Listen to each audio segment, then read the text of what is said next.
Hello, Billy.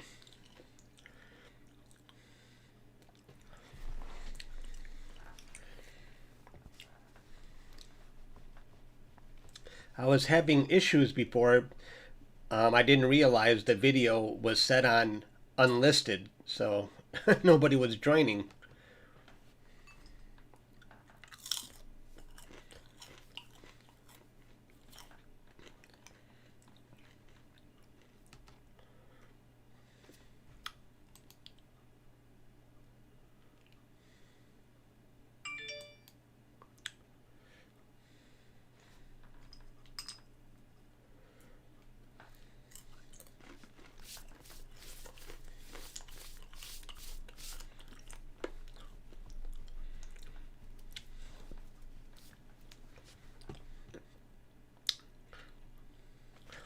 With only 2 people watching, oh, there's 3 people.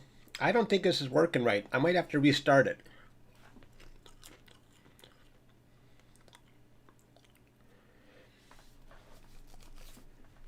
Okay, but I only have 3 people watching. I think I screwed up how it started. I may have to just restart it anyway.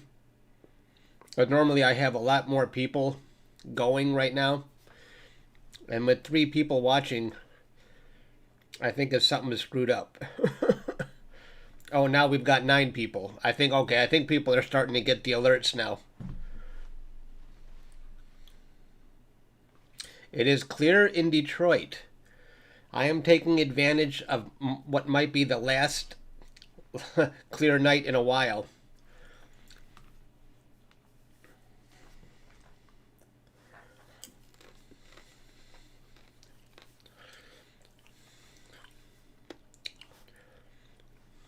Hi, everybody. Okay, now we've got 18 people. I got off to a slow start because I accidentally had to live stream as unlisted. Like, where is everybody? How is the sound? Is the sound okay? Hello, everyone.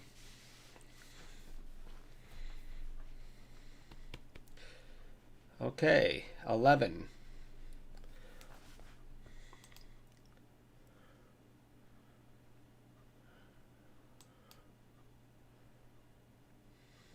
Hey, here comes everybody. Everyone's getting the alerts now. And you can see right now, is the sound okay? Oh yeah, sound is good. Great. Excellent.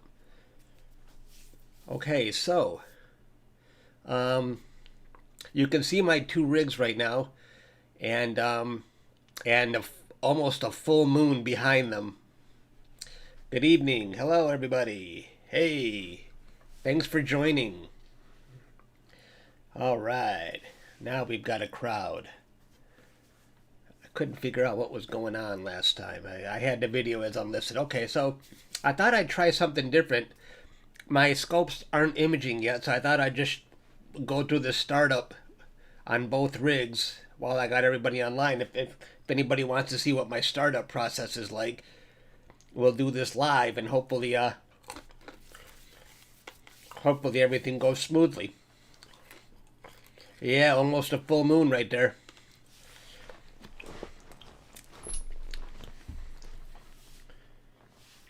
So the plan for tonight is, let me show you what I've got going on right now.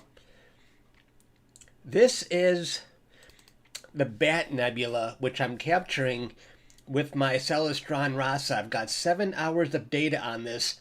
I did minimal processing on it, but I think I can get it a little stronger. So I'm going to try and get it stronger. I'm going to capture as much time as I can on it tonight, and then I'm done with the HA.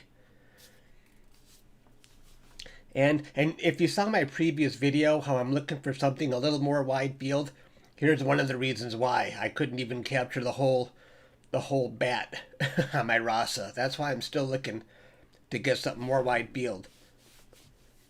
And this is what I've got so far with my Explorer Scientific scope.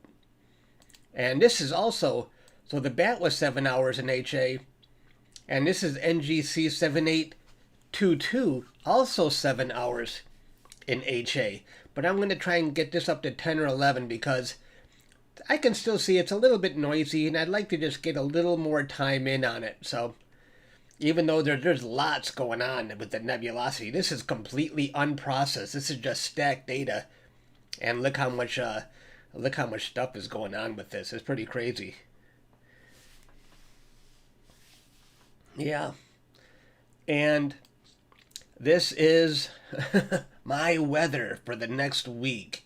It's going to be clear tonight, so whatever data I end up with tonight, I think I'm just going to process it and not wait for the next clear sky. You forget it.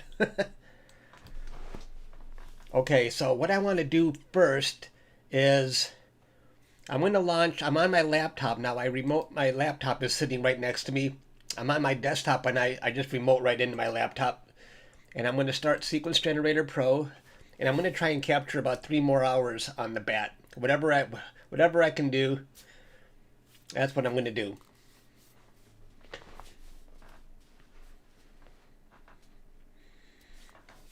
All right.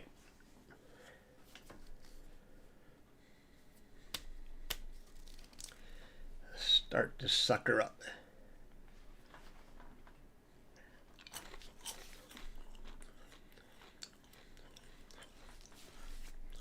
Okay, so I'm going to click on my camera. My imaging camera is the ASI1600. I have a manual filter wheel, Celestron USB focuser, and my EQ6R Pro mount. And I'm going to unpark it, and I'm going to click on stars. Okay, cider reel. I call it cider reel, but I'm not really sure how to pronounce that. Now, let's take a look before I start imaging with this one. Let's take a look and see where the focus is. So I started the frame in focus.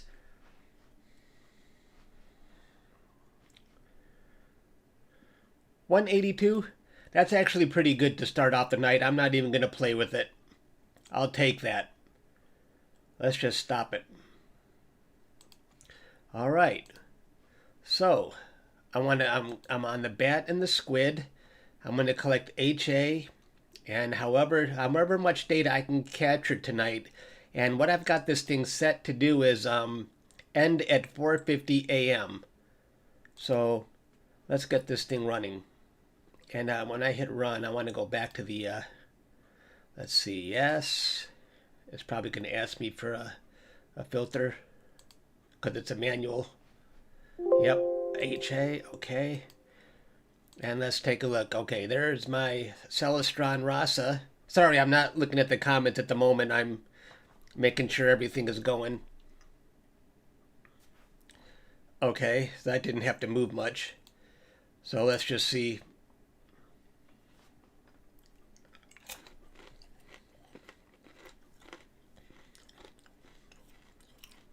Hopefully plate solving will center perfectly on the bat on the first try or second try.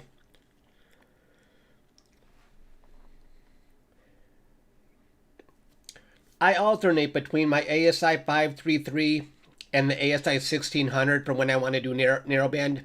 And right now I'm on the ASI 1600 because I'm doing narrowband. So plate solving is working.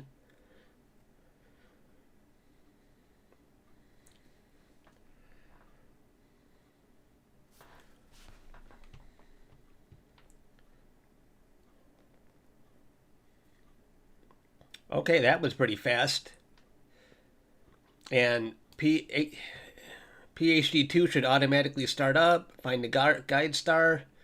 That's going. It says resuming the auto guider. Oh, you can't see it. My face is blocking that. Okay. Let's see. All right. So now this one is on its way. That one went without a hitch. Now let's get the Explore Scientific scope going.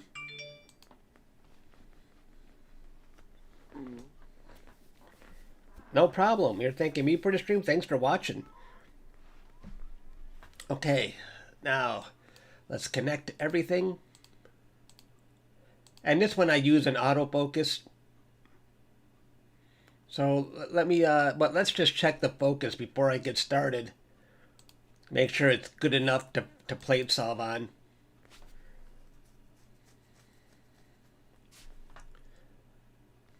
That looks pretty sharp already. Yeah, that's good enough. All right, so where am I right now on this? 205. Okay, so I'm going to capture. So on both rigs, I'm going to just max out as much HA as I can tonight. And whatever I end up with, that's what I'm going to start processing during the week. So let's run this.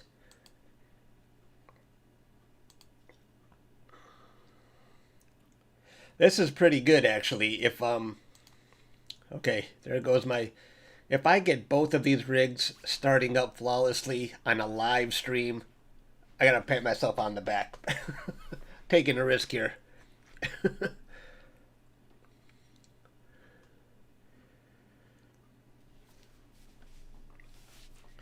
Okay, so it's slewing. Oh shoot, I forgot I had the autofocus turned off, so it skipped the autofocus. Oh well, there's that little star there. I turned off autofocus last night because focus was holding so steady, I didn't want to waste any time refocusing.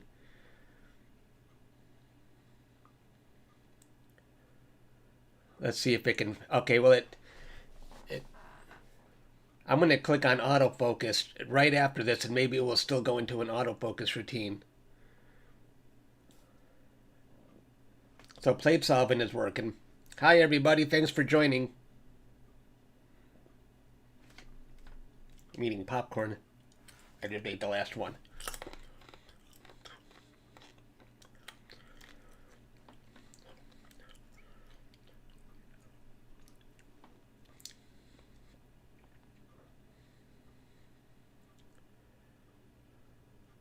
Okay, that's...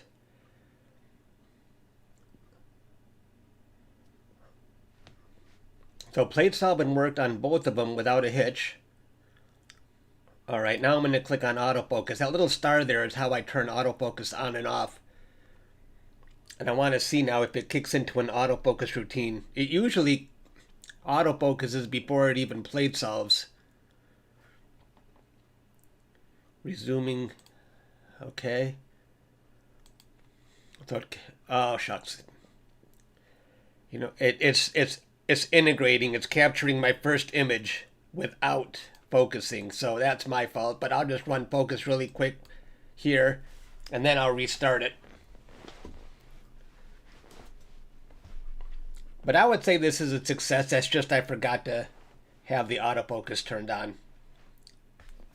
So we are rolling. And there's the RASA pointing that way, Explorer Scientific pointing that way, and we got the full moon, a really bright full moon behind us. So it's a good night to be doing narrowband. Hello. Hi, everybody. Thanks for joining. And my autofocus is running on the Explorer Scientific. I'm glad you're enjoying watching me work. Although I may consider it play and not work. I catch myself sometimes saying, this is my work, but really I should be saying this is my play. This is all for fun.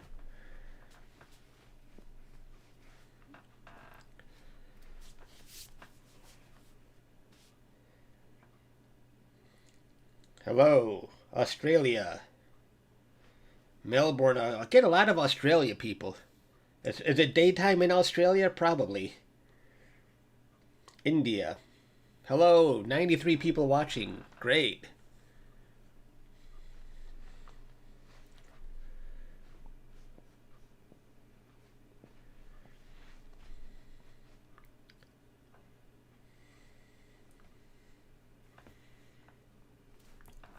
Thank you. Thank you. It's nighttime here in Canada. That I know. Canada is right next to Detroit, Michigan.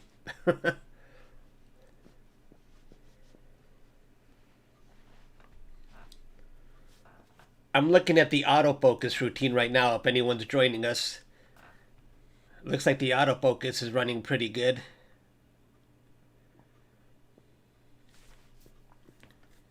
And I'm trying to wrap up NGC 7822 and the Bat and Squid tonight because if you see here, my weather is horrific the next over the next, so you might not be seeing me for a while.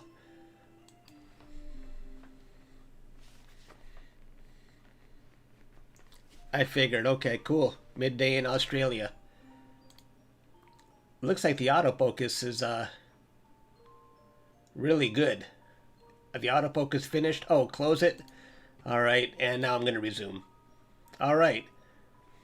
And you know what I'm going to do for now is I'm going to turn off autofocus because I'll just keep an eye while I'm awake on the focus, and if it looks steady, I don't want to waste any time refocusing. See, right now, it's still early in the night, and this is the Bat, and let me show you. This is what I have for the Bat so far. And I'm just going to keep 7 hours worth of data. I'm going to try and get up to 10 hours of data on the Bat, and this is a single exposure. But it's kind of faded out because the ADU right now is still really high. And the moon out there isn't helping, but as the night goes on and the night still gets darker as the sun sets more, this should go below 2000. The lower this goes, the more clear, the stronger my nebula will appear. Unless it's haze. If it doesn't go lower, that means there's haze out there that's keeping it high.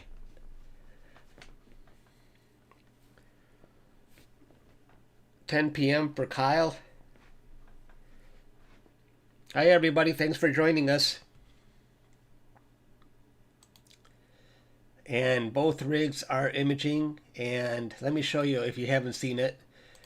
There is my Bat 7 hours of HA. And there is NGC 7822. So this is what I've got going on with the Explorer Scientific. And this is what I've got going on with the RASA. And this is processed, by the way. A little bit of processing. Let me show you if I...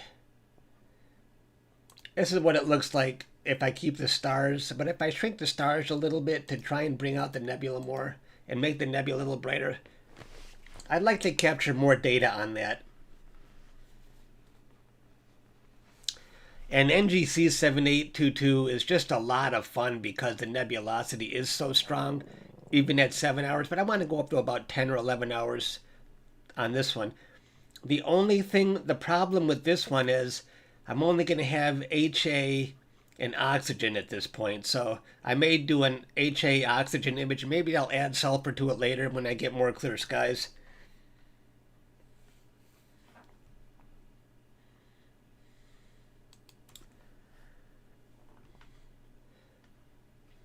So let's see, 3646. This should be dropping steadily. And I'm still waiting for the first image to come through on the Explore Scientific. And I'm sure this one's going to have a high mean readout as well.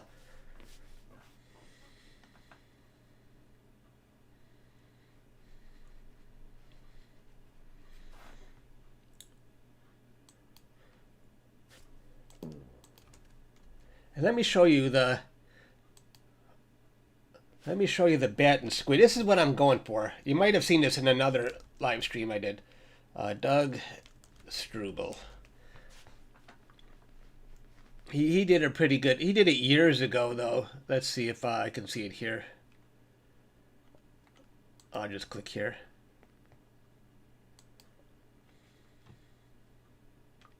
Doug's got a new top pick for this most recent image.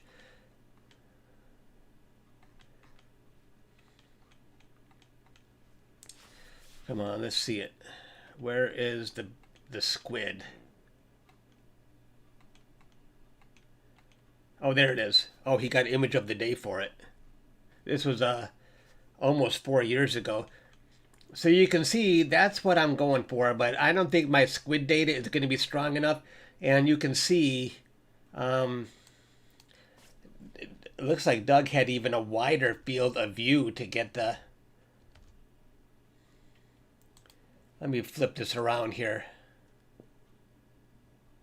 Rotate 180. Yeah. So here's Doug's bat, and he's got the whole bat. See, that's why I need a wider field of view. I didn't get the whole bat. But I'm definitely going to get the whole squid in this picture. I hope. If I don't even have the whole squid, I'm going to be screaming bloody murder.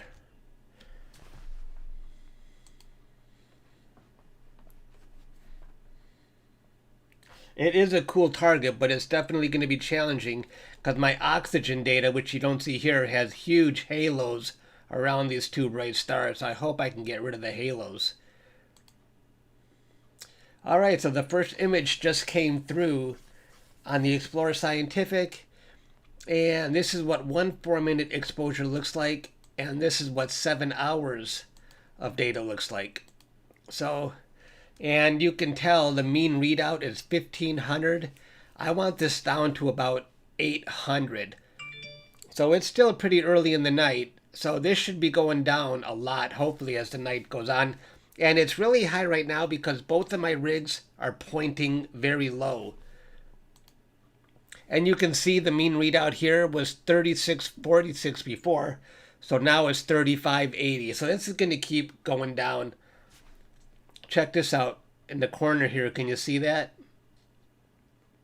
I wonder if this might have been I got clipped by Starlink. I have yet to see Starlink in any of my raw images. Not once, but maybe that would have been it. I got clipped by something.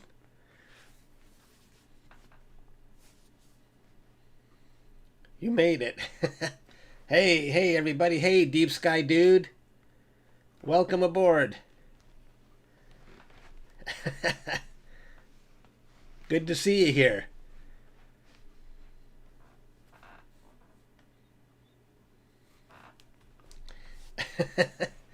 Starlink. I actually want to see Starlink. I might be the only guy who's never been hit by it. Just hit me once.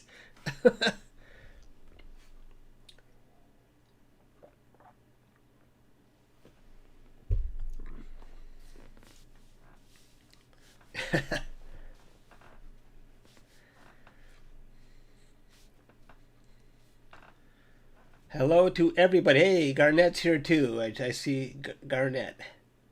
I see so many people I know here. Well, I pretty much know everybody. Because a lot of people leave comments on my stuff. Hello to the 94 people watching right now. Okay, another image just came through. And it was 3580 before, and now it's 3506. So that's good. It's dropping down by a lot per frame, per sub.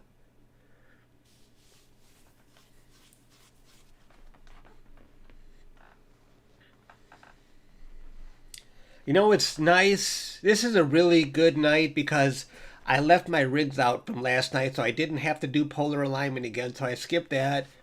Just started up both rigs. If you missed it, I started from scratch how my normal startup process. So if you want to see what I go through, it's all in this video, and it went really smoothly. So that was good. A live a live stream and everything works smoothly. Gotta like that.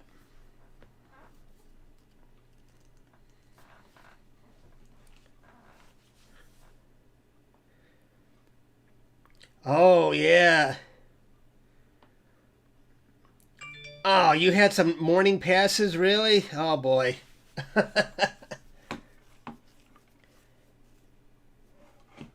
Deep Sky Dude is huge on Instagram. He's huge on TikTok. He's huge on Facebook. So it's an honor for him to be joining my live stream. And I'm sure he's going to be big on YouTube pretty soon.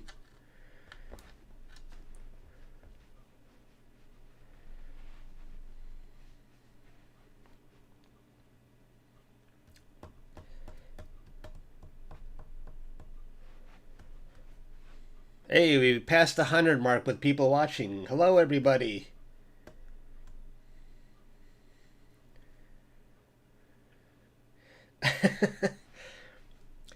Yeah, but my growth has stopped on TikTok. I kind of lose an interest in it.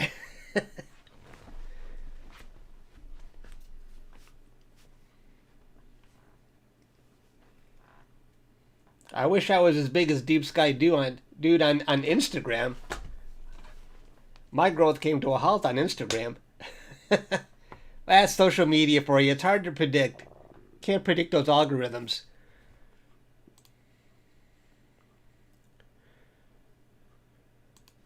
And these are the two rigs I am running. I've got my RASA going in that direction and my Explorer Scientific going in this direction. And the moon, there's a full moon right behind the RASA. I can't believe it's hiding behind the RASA perfectly right now. But it's there and very bright. Josh Wilson. Oh my gosh. Thank you, Josh. Here's a pat on the back for getting both scopes up and running first try. And quick on a live stream. Thank you very much, Josh. I appreciate that. Thanks, Deep Sky Dude. Hello, Charles.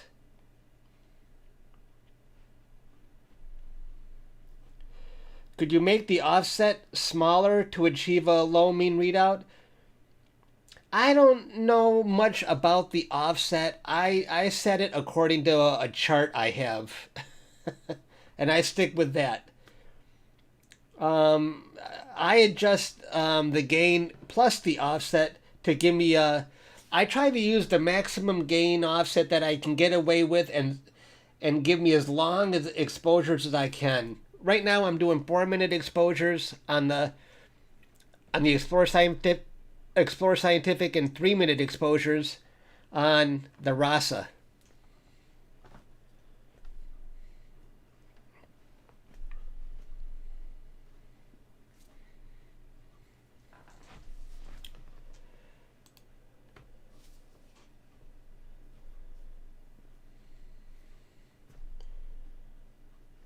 Hello, everybody. I need to step away for about 2 minutes, but I will be right back.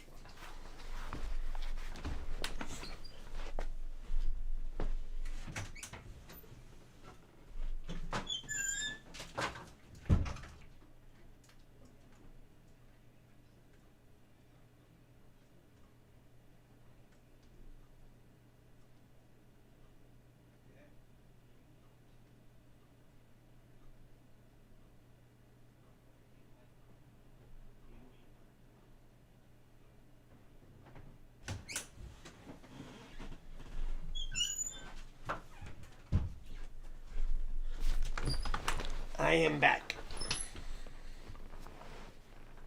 Hello, everybody. Thanks for joining. Elvis has left the building. You know, when I quit my day job a long time ago, I was going to put in my email on the last day an automatic response. Elvis has left the building, but I lost my nerve. I really wanted to do that, though.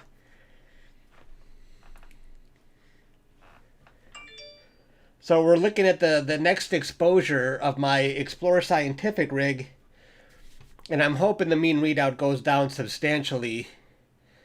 So that's what you hope for.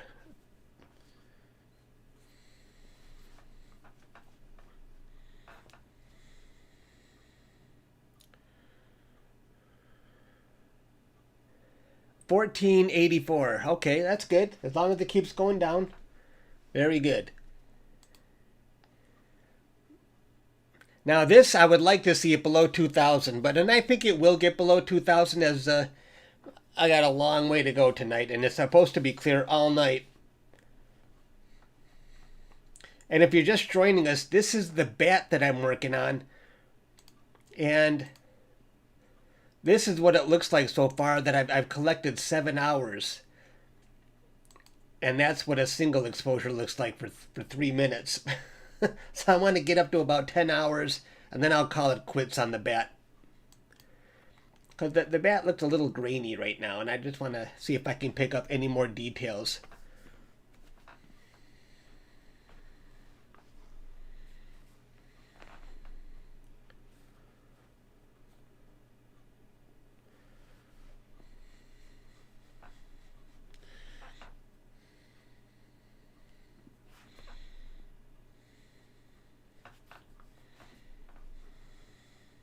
Thanks for joining, everybody. We have 107 people watching right now. I've never heard of a name for NGC7822. I wish it did have a nickname, but what would you call something that looks like this? This is 7 hours of HA I've collected on it so far. Oh, you know what? It does look like a skull. If I captured, I always thought it looked like ET. Let's rotate this 180. I think I needed to capture more of it to really see the alien head. But it did look like an alien. I've seen some people call it the skull before. Yes, the skull. The skull. Who's the one who gets to name these with these nicknames? You know, the Crescent Nebula is no longer called... I mean, it no longer looks like a crescent with today's technology. It looks like a brain. We got to rename some of these objects.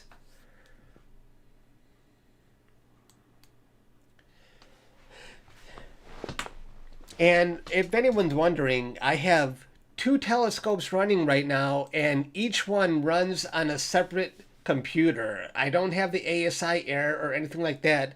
I have my Explorer Scientific connected through a 20-meter line into my home desktop computer, and I have the RASA connected through a 20-meter line into my laptop that's right next to me. And when I want to go to my laptop, I remote connect into it, even though it's right next to me. I don't want to use the keyboard on the laptop. It's too tiny for my hands. So I'm really just using my desktop to do everything here. This one is, can you see it on the screen here? I hope I put it on there. Do you see it? Explorer Telescope 2 NGC7822.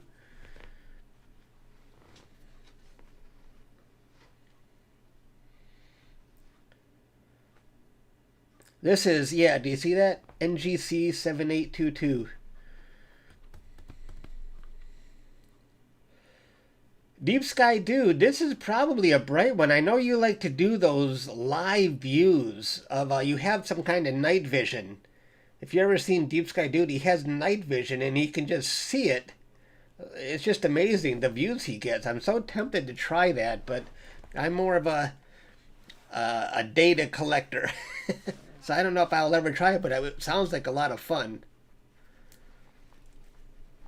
I mean, it amazes me when you do those galaxies. Like, wow, I can't believe it's so clear. I would love to try night vision. Yeah, I mean, let's see. I bet you could see it because let's see a single exposure. It's actually a pretty bright nebula. I think you'd be able to see some cool stuff with it. And definitely when I stack it, it's really, this is no processing. This is 7 hours. It's so bright. I'd like to see how that turns out with the night vision.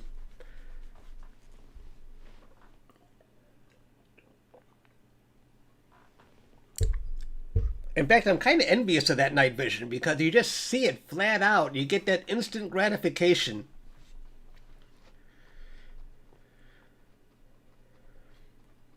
Yeah, one of these days. That would be fun.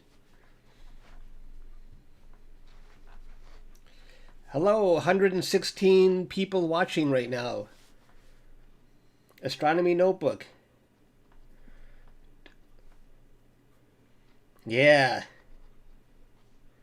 Yeah, I mean, 2 telescopes, yeah, it doubles the amount of clear skies you have, right?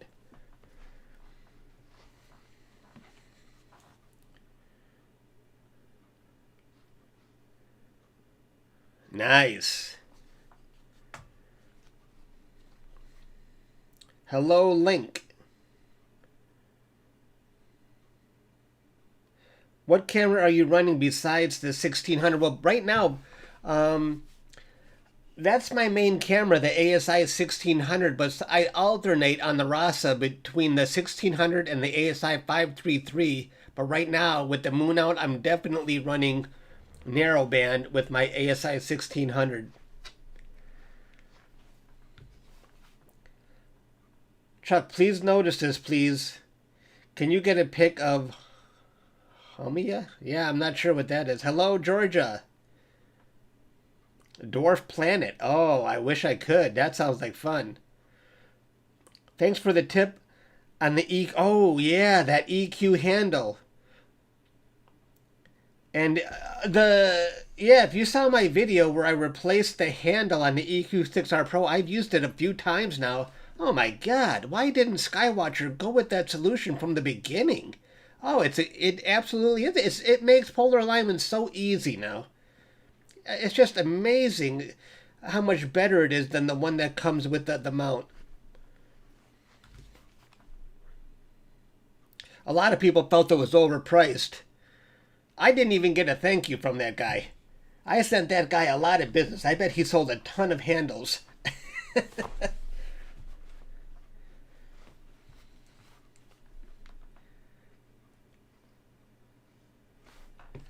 So let me go back to my, let's see what we're imaging here.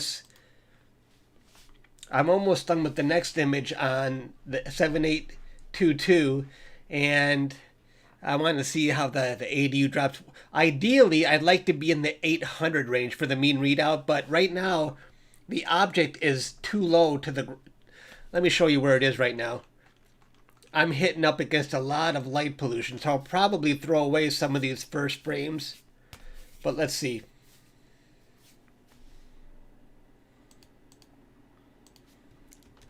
NGC 7822. And you can see, let's see, I am not even, I'm only about 27 degrees high on 7822, so I'm still in the face of a lot of light pollution. But if I go in a few hours, geez, probably in about 3 hours, I'll be closer to 40 degrees, a little above. So my best data is later in the night.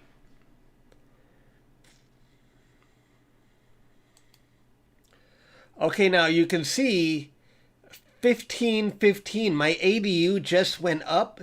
That's bad. That is really bad. There's no way that could have gone higher except if there's haze out there. Here's the weather map. That's really bad. It should not have gone higher. And you can see there might be a little crap going on there. I'm really sad to see that. I thought it was going to be a totally clear night. Maybe not. Now I'm sad. Rats. Oh, you love my TikTok. Thank you very much.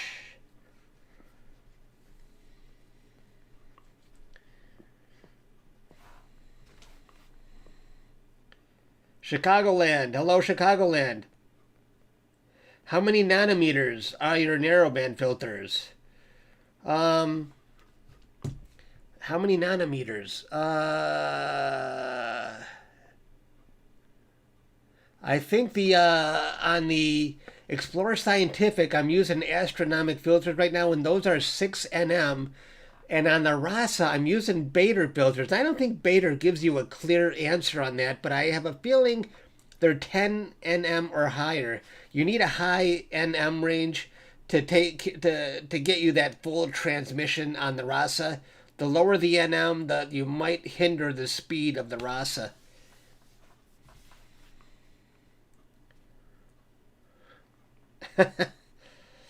Well, Deep Sky Dude is no slouch. Make sure you check out Deep Sky Dude if you're on TikTok as well, or YouTube, or Instagram. He actually has a really big following. Where are you at now on TikTok, by the way? Are you over 100? I think you're over 150, right?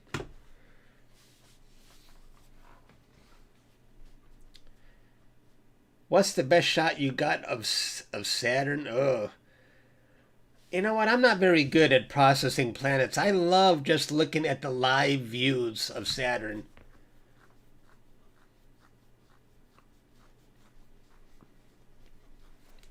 Let me show you. Speaking of Saturn, let me see if I can pull it up here really quick here. Where's astrophotography? So I got any views of Saturn here? I got Jupiter. I could have sworn I had Saturn. Huh. I captured Saturn a ton. Didn't I save it in my best images? Let's see. Jupiter transit. What the heck is that? Oh, I got the moon going across the planet. You see that?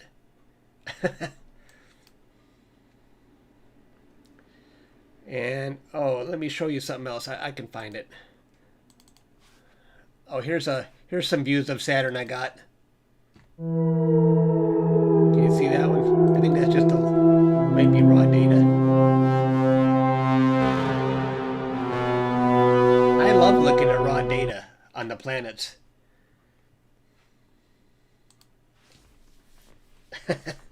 Thank you, dude. Oh, 155K on TikTok. Nice.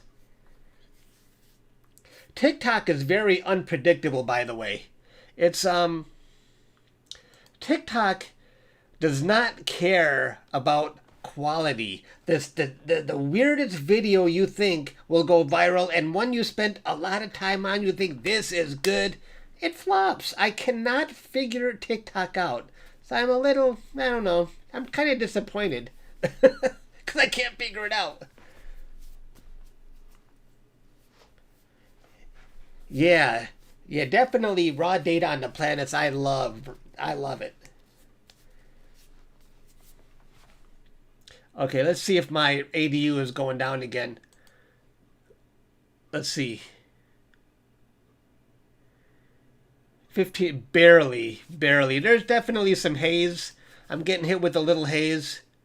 And if the ADU does not go down from here, I'm throwing away all my data. I'm not keeping bad data. Bad data will drag you down. Don't do it. So I'm hoping that this stuff just goes away, whatever is keeping my ADU high.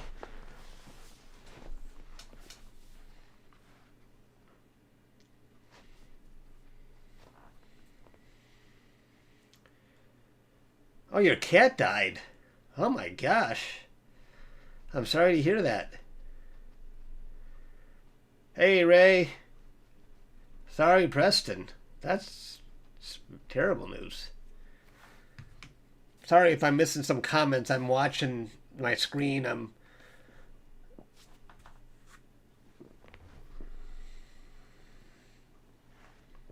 Hello to the 117 people watching right now. Those are the two rigs I'm running, and if you're interested in how my startup process goes, at the very beginning I showed you everything I go through to get these rigs up and running from my desktop. And everything went smoothly. Sometimes when you're doing a live stream, like when I just tried to capture the ISS transit, it was such a failure I just deleted the live stream. Forget it. I thought I had planned everything right. In fact, I know I did. So I was really disappointed when I missed it.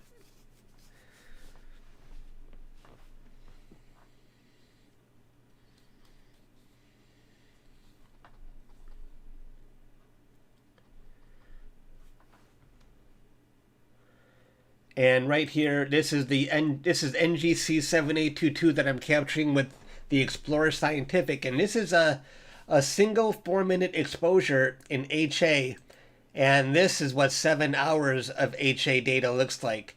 So ideally, I'd like to get this up to 10 hours because it does look a little bit grainy, and then I'll quit at 10 hours of data. I'm just hoping that the skies get better.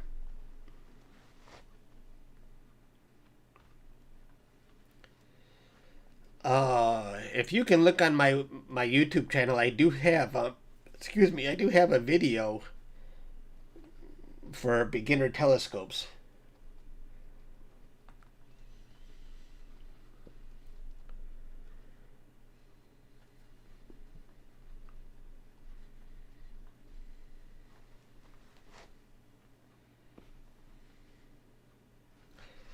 Yeah, this is the first time I ever missed it. I swear I don't know, it either came before or after. I swear I had everything planned right. I mean, I prepared for this thing. I don't know what I did wrong. Unless IS at Transit Finder just didn't have the right time. But that's never been wrong before either.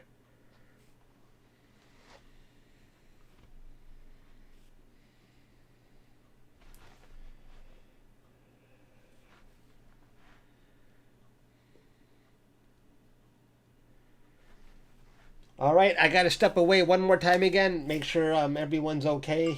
Everyone should be sleeping right now, but I will be right back.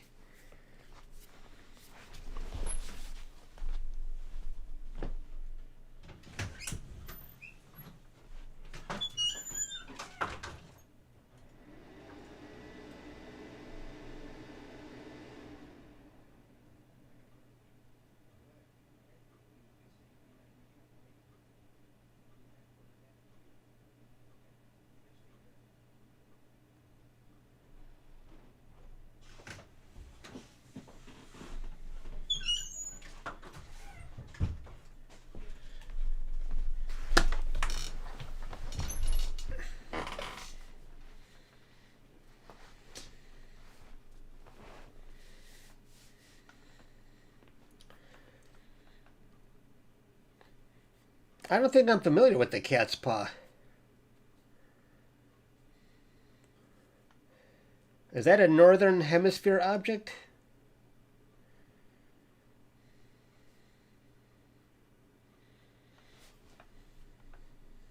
Oh, good. Look at that. The ADU just dropped down to 1468. So that's a good sign. But it should still be lower. And that ADU just dropped. So hopefully the haze will go away. NGC 6634.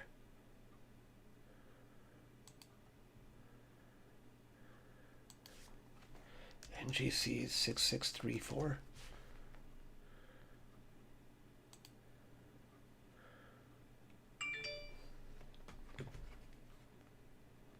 Six three three four. Oh yeah, that's definitely not in our neck of the woods. I've seen that before.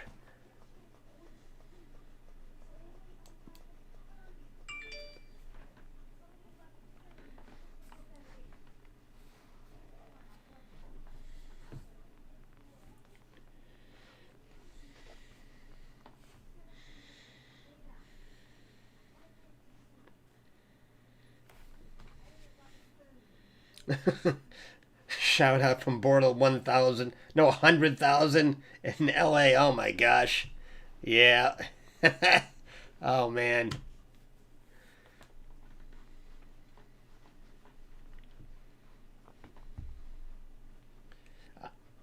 Well, I'm only 20 minutes from downtown Detroit.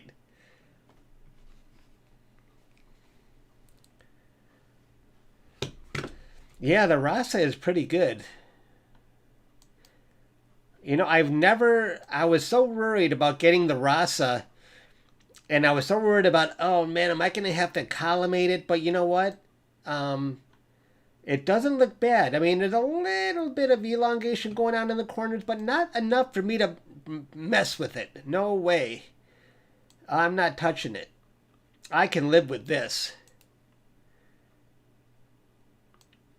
And the thing is, I roll it in and out of the garage, so it's a bumpy ride in and out of the garage, and I've never adjusted the collimation. And Celestron tried to assure me, don't worry about collimation. I kept asking them, what do I got to do? They said, don't worry. Yeah.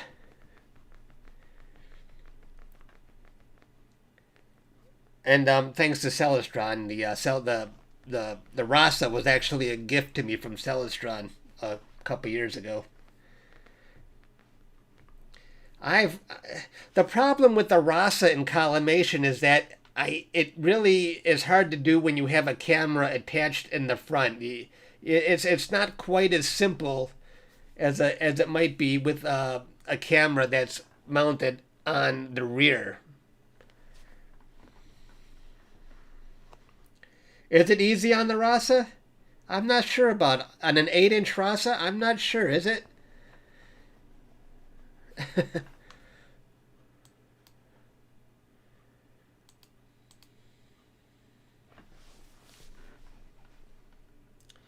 So I can see that the ADU is still coming down. So that's good. Hopefully the weather is still getting better. It looks like there's some stuff just south of me, but I don't think it's hitting me.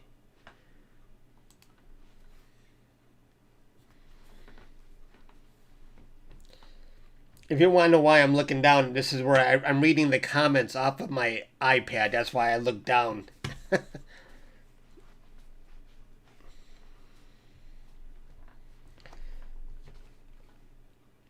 Have you seen if galaxies were closer? If galaxies were closer, video. If galaxies were closer, I don't know. The Andromeda is pretty close in itself, and I made a video that we're on a collision course with it, and the galaxies might already be touching. Our Milky Way and the Andromeda. Chuck is retired. Did somebody ask what I do for a living?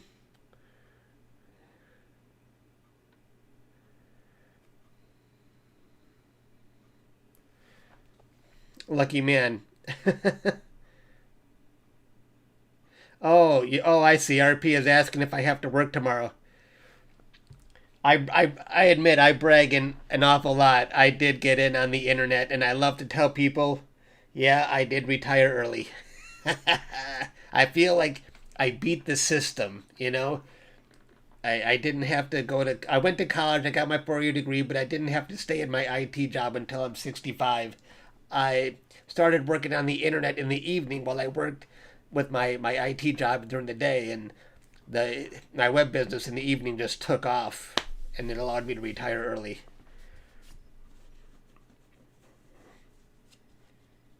I tell that to anybody who asks because I love telling people. I love just saying I retired early.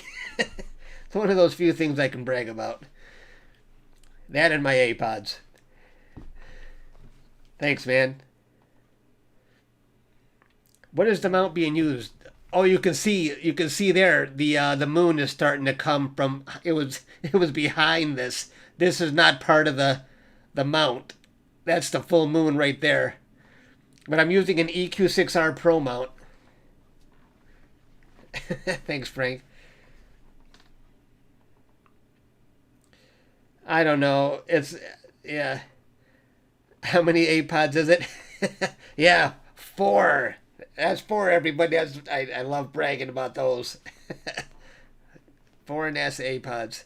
No, I don't think about moving to the country. I'm kind of, I'm tied down here because of family right now. I can't really do what I want. But that's okay. That's okay. Family first. You got to take care of family.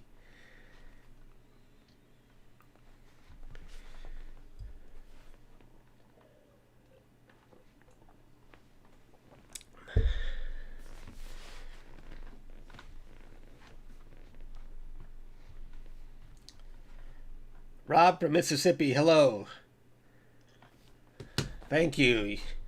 Thanks, everybody. Oh, good. Look, the mean readout is all the way down to 3,086, so it's definitely going down. And I'd like to see that under 2,000 as the night goes on. And let's see my. I'm hoping this a new picture's coming up pretty soon on this one, so I'm hoping this mean readout has a nice drop. Let's see, 1431. I'd like to see this number down in the 800 range, but I'm still pointing too low at this target. 1423, that ain't much of a drop, rats. I think I'm still fighting some extreme light pollution or some haze in that area.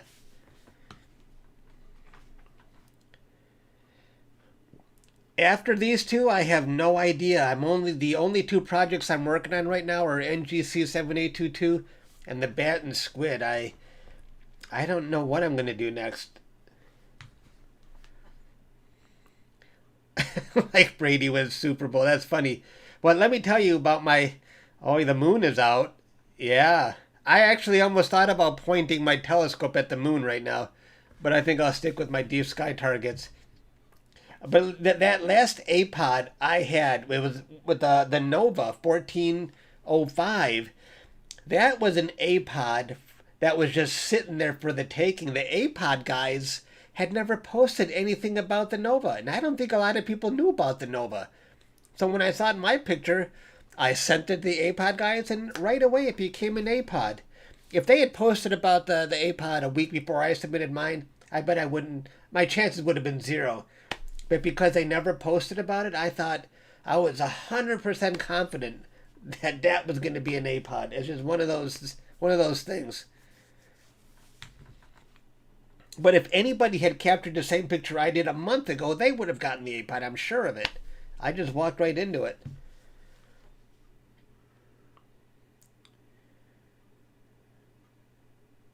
Oh, the moon is definitely interfering with the data. And that's a good point. But, yeah, I'm not really sure how low I could go with that moon. The only thing is with the moon, at least, it's on the opposite side of where I'm pointing. So I don't know. I don't know. The moon is definitely not helping, especially with the RASA.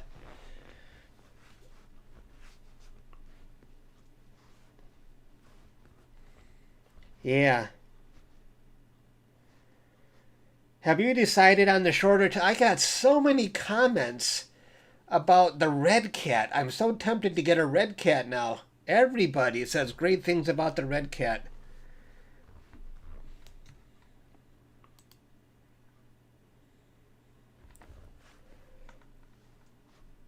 Blow up the moon. Right.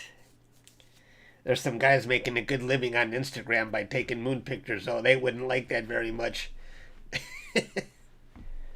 They love the moon on Instagram. You'd think they'd never seen the moon before.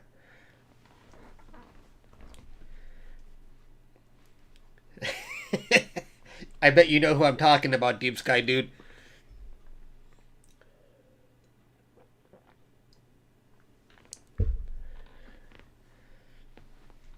Yeah, everyone loves the red cat.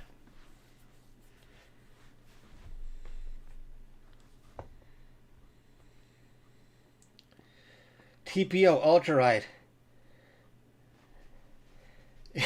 Right. Insane. People on Instagram, you'll find the moon in all the colors of the rainbow. It's crazy. That's not my cup of tea, but a lot of people like that.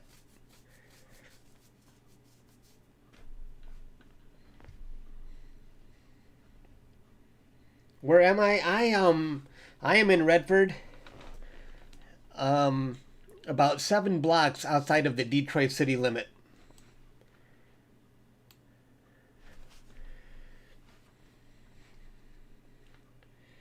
Do I study astrophysics?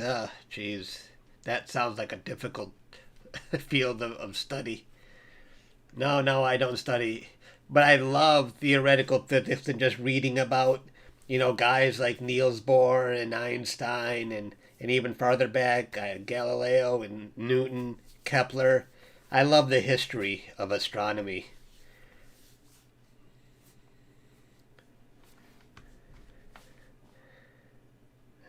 Taken by... Yep. Oh man, the hardest thing I ever captured? I don't know the name of them, but there's a few objects where I had over 20 hours of data and I just pitched it. It just wasn't, I was getting nowhere with it and I just was not up for capturing 50 more hours of data.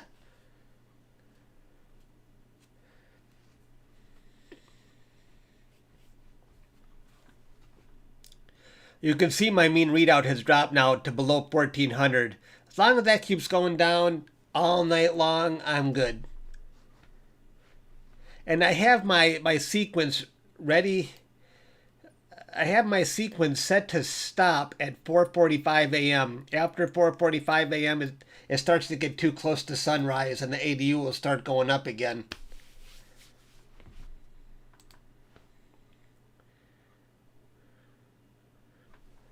Look at it right there. You see that? There's some clouds right there. That shouldn't be there. What the heck?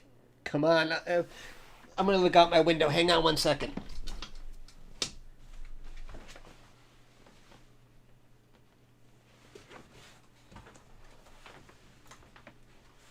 Yeah. And the moon is still hiding behind the scope.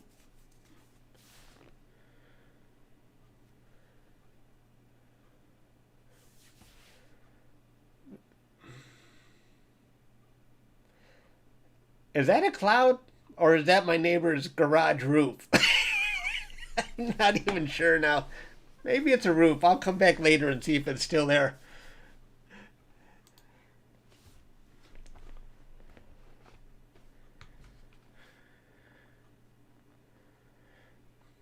Sorry if I'm missing a lot of comments. I'm looking all over the place here at both my rigs running and everything else.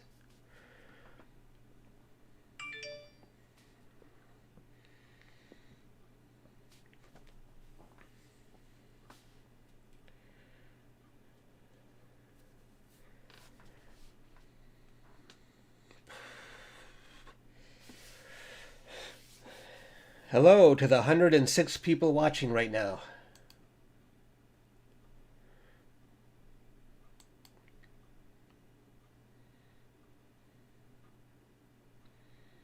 That must be the roof.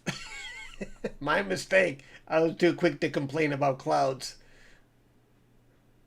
Just looks weird. I don't know.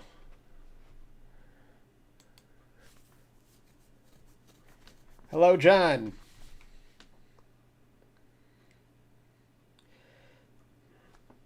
Hello, Steve. I am imaging. I'm still on the bat and squid and NGC 7822, but I'm hoping to wrap these up tonight. And let me, if you're just joining, let me show you what I've got going on so far. I'm capturing HA, and this is what a 4-minute exposure looks like for HA. And this is what 7 hours of exposure time looks like. I haven't done any processing on it, but I'd like to get this up to 10 or 11 hours of data. So whatever I capture tonight, that's it. And I'm going to just process it. And I've already got oxygen for it covered. And this is what I've got for the Bat Nebula so far. And that's about also 7 hours of HA. And whatever I end up capturing tonight in HA, I'm going to stick with that, and I'm just going to move forward and process it. But you can see why I've been wanting that wide field scope. Look at the bat is just cut off. Let me show you. This is my friend Doug Strubel's picture, and you can see how the bat goes all the way around. He had a much wider field of view than I did. But with me, it got cut off. And I don't like to do mosaics. I don't have the patience to just capture that much data and stitch stuff together. I've done them before, but I'm just not interested in that. I'd rather just buy a scope that can go wide field.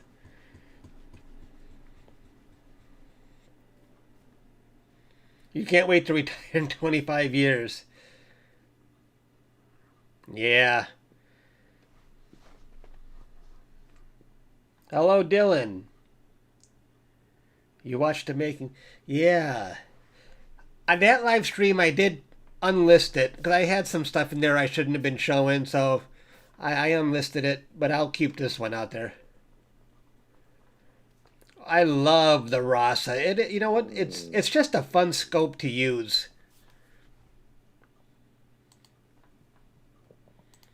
And there is the RASA. Yeah, that's got to be my neighbor's roof. I thought that was clouds. And there's my Explorer Scientific and the moon behind the RASA. The moon and the RASA seem to be moving in sync, so the moon has been hidden for a while, but it's really bright. It's behind there. Hello, Raphael. Have I seen it on Instagram? Have I seen what on Instagram? Have you on TikTok heard of the coming? No. Will you be doing a live stream for processing all this data also? No, I won't be doing a live stream on processing because I am very self-conscious about the way I process data. There's no rhyme or reason to it. And, what is this? I wish I understood what this was. Now it looks a little different. I'm going to look out. That's driving me crazy. What the heck is this stuff?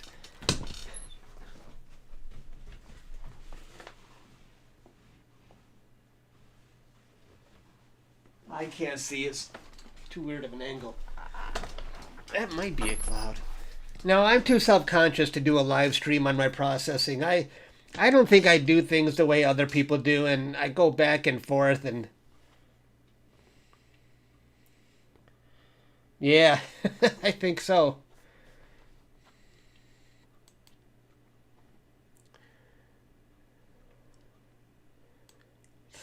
So this is a single 3-minute exposure of the bat if you're just joining us. And this is what 7 hours of the Bat Nebula looks like.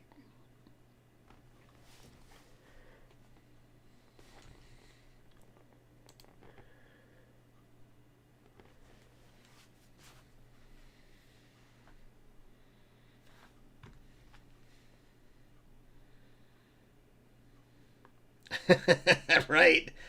Fire as a Star Destroyer. That very well could be.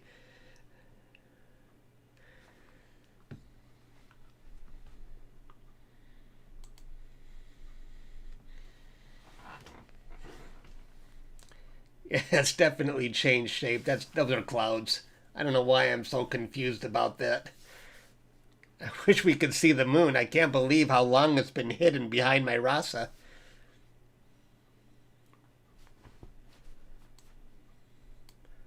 Hang on here. Oops.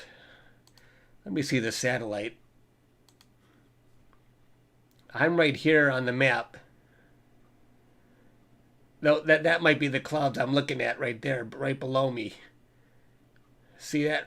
Right there. Yeah, that's it.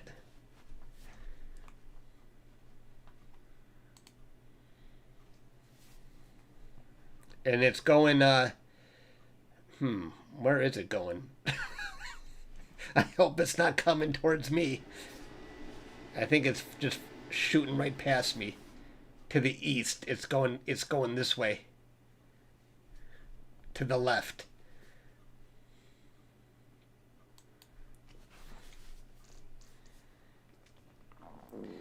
Hello to the 110 people watching right now. Thanks for hanging around with me.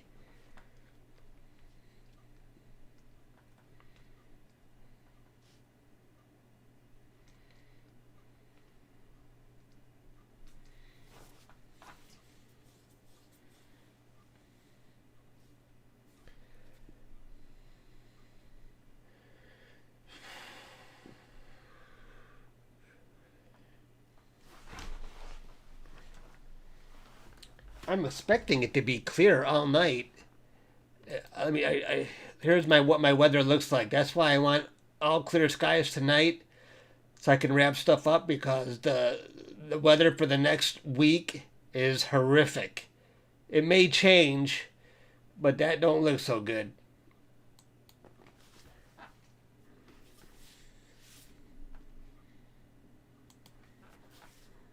And if you're just joining us and you want to know what I did to actually start up everything, I started from scratch and got everything up and running.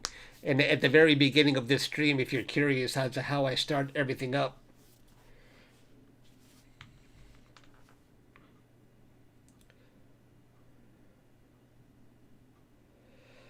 I don't know. I've been doing astrophotography maybe 5 or 6 years. But like anyone else, you become interested in a hobby or a topic like astronomy early on in life. I don't know exactly. It's been too long. I can't remember what got me started. But I just always had that interest in space. Maybe Star Wars turned me on to it. Who knows? I think I was 10 when I saw Star Wars.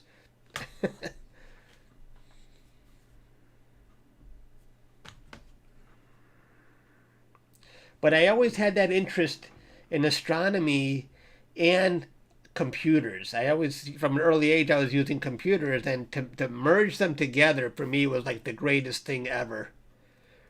I was doing astronomy programs on my computer when I was a teenager. It was and look at me now. Look at all of us now.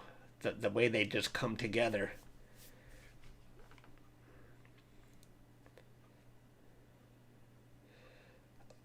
What do they call those? Which is the best HA filter that doesn't have halos?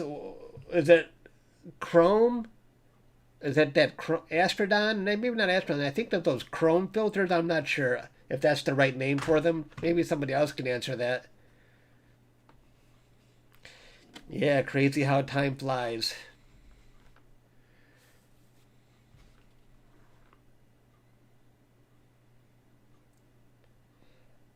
Thank you, Truth.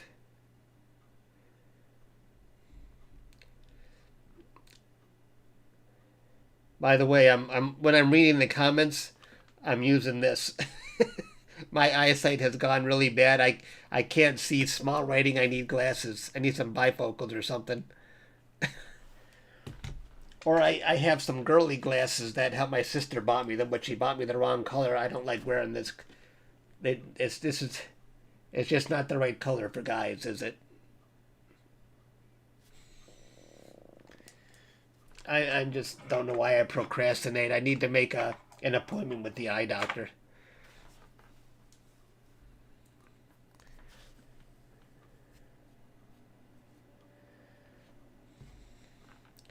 What is my first computer?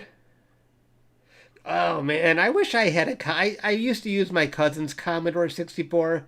I even used a Timex a Timex Sinclair. Do you remember that little Timex computer? Well, my first computer was the ColecoVision Atom computer. It was a you plugged it into the ColecoVision, and it was the Atom, and it had a built-in word processor. I had astronomy programs on it, arcade games, and that's where I learned to program in BASIC.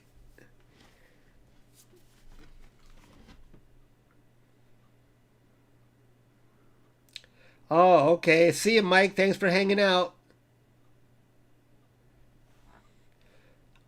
I never saw Halley's Comet. I have a souvenir magazine for Halley's Comet, but I never got to see it. I don't know what happened. If it was just not good viewing I think it was 1986, wasn't that?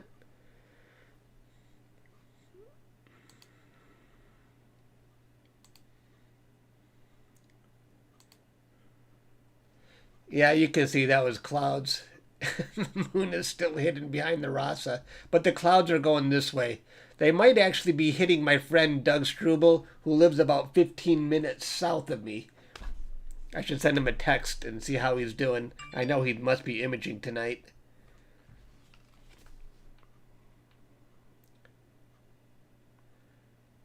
Right. You remember loading my Coleco Atom was running on tape.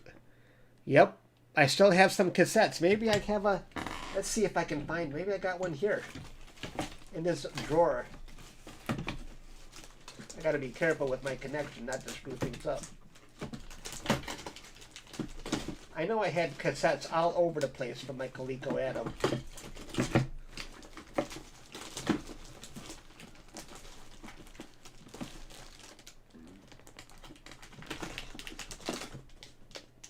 Oh, I'm sure it's in there somewhere, but let me show you what I just found. Check this out. You guys, the younger guys, might not remember this, or you're definitely not going to know, but when I was in college, everybody had one of these calculators. This was the calculator to have. It's a Casio, let's see, what is it? A Casio, what's it called? FX7000.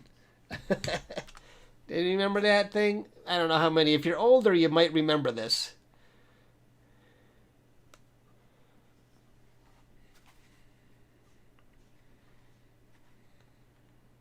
This was the calculator to have.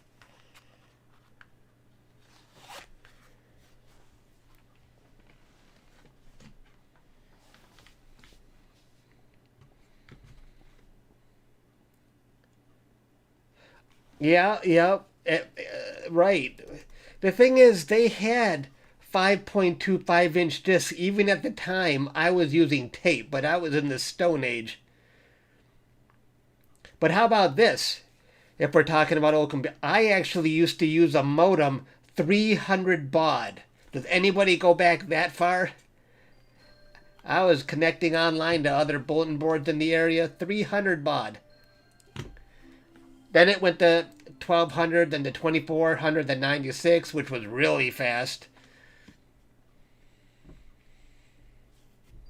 BBS, right. I used to dial into BBS. That's how we traded software on BBS stations. I love talking about the old days with computers. You know, to me, the computers were the most fun when you had no idea what you could do with it. That was the fun part. What can I do with this thing? Now it's like, geez, little teeny bopper girls are using computer like it's nothing. But it was cool when you had to figure stuff out. You started at 1200? Yep. Yep. I don't find many people who started at 300 like I did.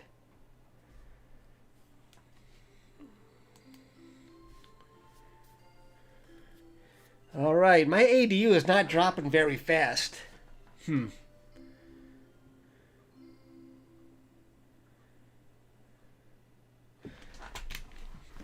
gotta unplug the mic for 1 second.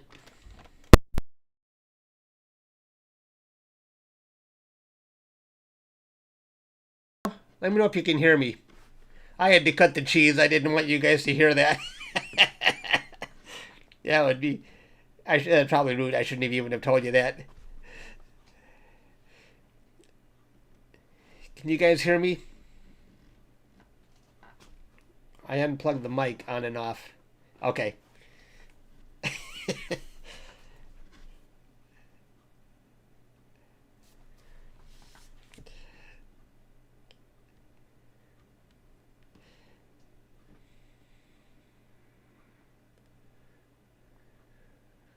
Okay, good.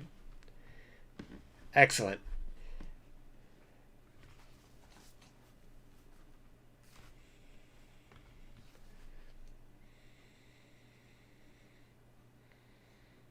Thank you. I appreciate that. You know, you see another nebula, right? I wonder which one. All right, my mean readout has dropped below 3,000, so that's good. But I would like to see it under 2,000. And it might get there as the night goes on. I still got 4 hours of imaging to go.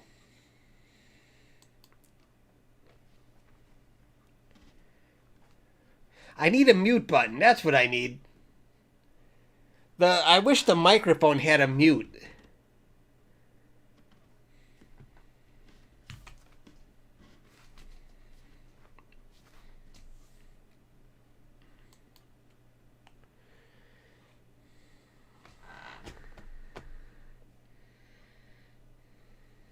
Now we can see the moon finally peeking through, and the clouds are gone. Barely. Almost all gone. Well, that's good.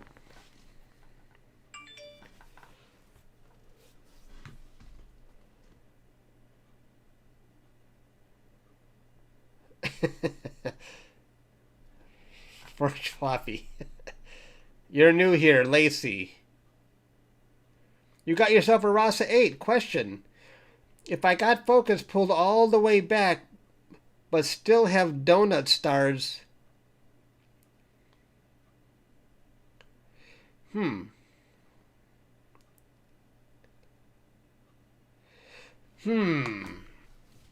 never heard of a back focus issue with the RASA. There's a lot of room to adjust the focus. Really? You have donuts all the way through? Now, finding the focus on the RASA, it's easy to pass it by, and you'll think you still have donuts.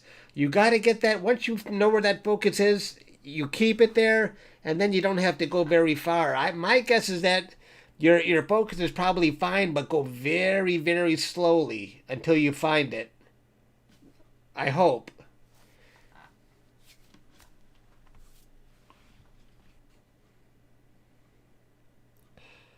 What are we looking at tonight? We are looking at, if you're just joining us, we're looking at bad weather later in the week. But this is what I've captured. If you're just joining us, this is 7 hours of the Bat Nebula that I've already captured. And I want to go up to about 10 hours and then be done with it. And this is what a single 3-minute exposure looks like for it. And I'm just going to stay on the Bat Nebula for the rest of the night. And then that's it. I've got enough data on the Bat, and I'll see if I can process the data. And the other one I'm working on is NGC7822. And again, this is 7 hours of HA, just like I did with the Bat. And I want to just finish up capturing HA with my Explorer Scientific. So that's what I'm working on. And I'll hopefully be done with both projects tonight, because I don't really have any clear skies coming up. That's not good. So that was the rundown. And if you're just joining us, I showed my whole startup routine at the beginning of the live stream. Yeah, oh my gosh, I wish I had recorded how bad the weather was. 2 nights ago it was raining so hard around 10:30 p.m. The sirens were going off outside. I haven't seen it rain that hard in a long time. It was a blizzard of rain. Well, I don't know if they can really, how well they can predict the weather, but it says I've got rain over here 6 days, 1, 2, 3, 6 days in a row. Jeez. We're getting a lot more rain this summer than what I remember. The grass is still green, which is unusual. The grass should be just dry by now.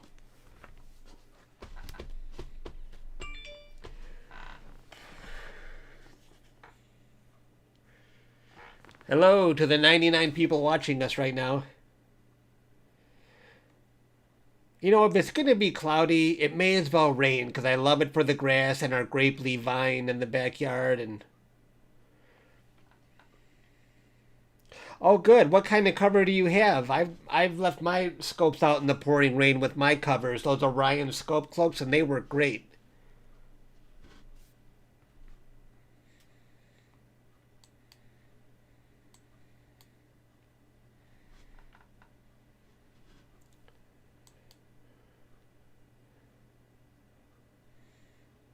So I like looking at the stats here, guys. We got 101 current viewers, 1829 playbacks, and the average person is sticking around for 4 minutes and 20 seconds.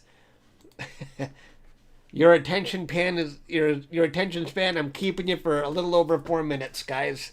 So thanks for sticking around. Although I think a lot of you are in it for the long haul.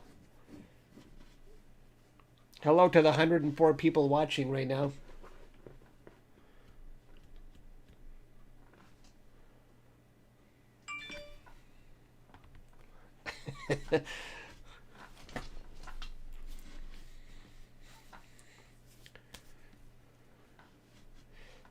Hello, Astro Carpet. Hello, Dylan. Hello, everybody. I'm sorry if I'm missing a lot of comments. My eyesight is really bad, and I have to look really hard just to see one comment. I will get glasses eventually. I gotta stop procrastinating. I got another pair of glasses here. My mom gave me, but these only... Oh, wow, this is much better. I can see through the bifocal, not straight away. John, is it time for the donation train? Thank you very much, John. $20. I always like looking... Okay, let's see. Where's the donation train again? Wait, let's go to... All right, my chat revenue is now at $25.68. And if you missed my last stream, the donations were flying in. I think I tallied up $238 in donations.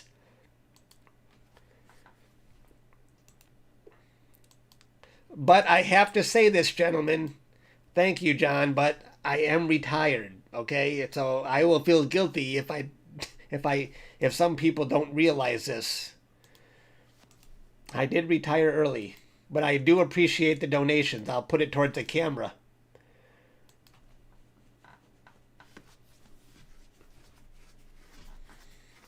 I had in the last stream 3 $50 donations in a row. You guys were the best. Okay, Mark, thanks for joining. I appreciate it. Uh-oh. $2 from the annoyed owl. Why are you so annoyed, owl? But I really appreciate that. Let's push past that, Mark. All right. Thank you, annoyed owl. Let's go to the ticker. 2768. Thank you, guys. And my mean readout does continue to drop. That's good. Oops.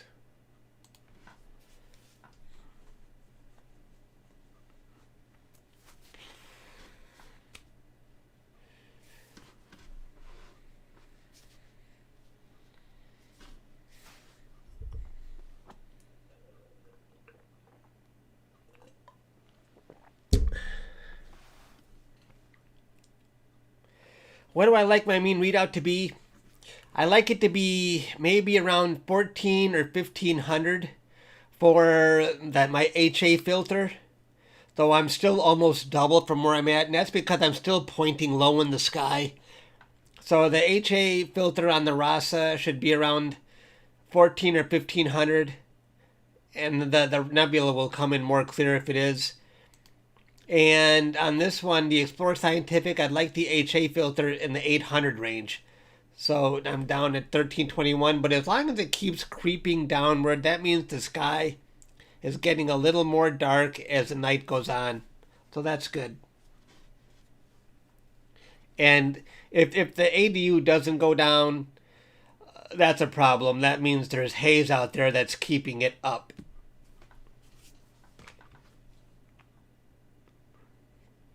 Where are the aliens?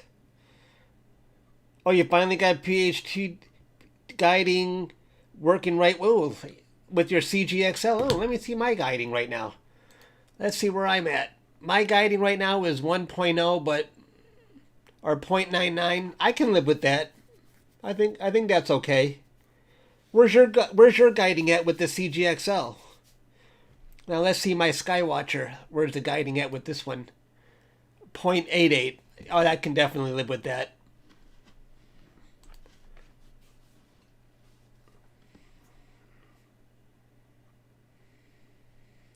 Is there to determine? No, there's not a well. There probably is a formula to determine the mean values, but oh, geez, I used to have a chart on that. But there is definitely a formula, but I just know from experience on good nights where I should be. Ryan, thank you very much for the donation. Let me see. Let's go to the ticker.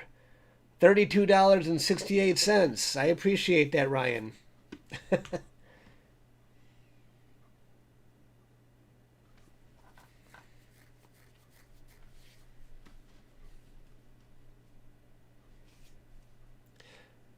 I used to have a text file where the mean readout should be. I'm not sure where it would be, but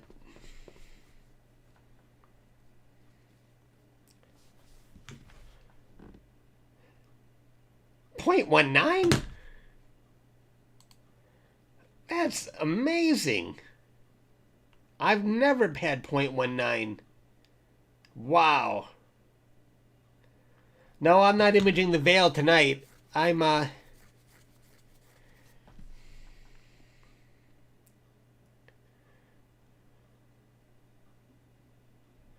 I've heard a couple of people making videos for that already. I'd like to see that. That might help with my light pollution. You know, I got to go check and make sure everybody is safe and sound. I will be right back, guys.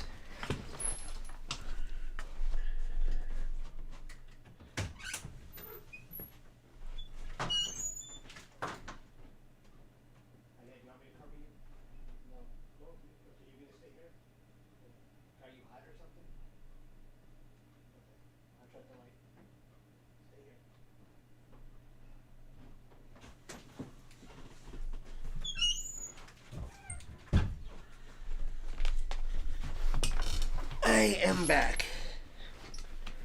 All right. Thank you, Annoyed Owl. Appreciate it. Yeah, point 3, 0.4 is around my best.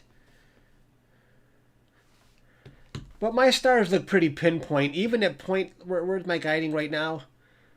I think I just had a dither in there.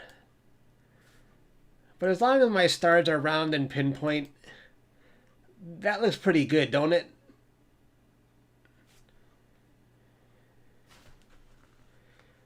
It's hard to complain about that. There's no elongation going on there. I just clear. Okay, I have 0.91. Yeah, I can live with that. What am I imaging? I am imaging, hopefully I'm on the last night of NGC 7822. And this is what a single HA image looks like for 4 minutes. And this is what 7 hours of data looks like for HA. I want to get this up to about 10 or 11 hours and then I'll be done with it. And then this is the other one I'm imaging is the BAT. And this is about 7 hours of HA. And this is what a single 3-minute exposure looks like. And you can see my mean readout is still going down. So hopefully that will keep going down as the night goes on. It's not going down fast enough though.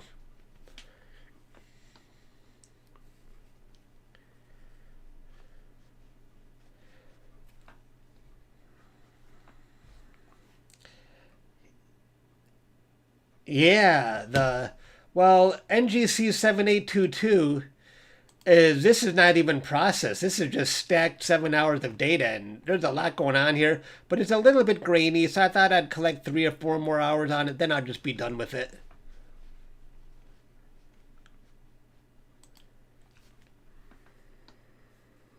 Yeah.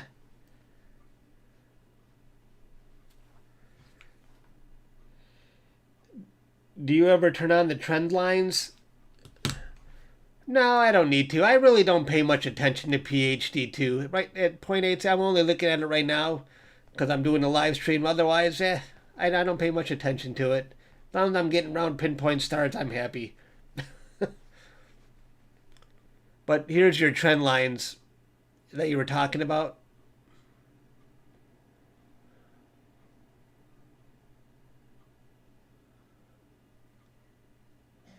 I don't see anything happening. And I'm one of the few that I'm still not doing the multi-star guiding. I haven't upgraded PhD 2 yet.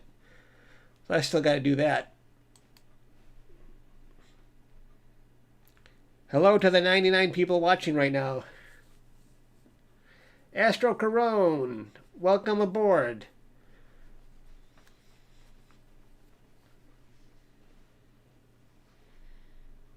Astro Corone, where are you located, by the way?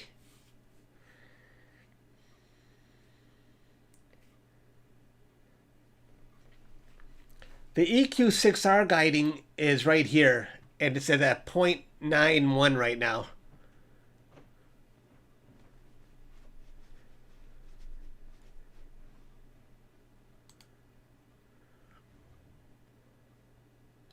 What the heck is this?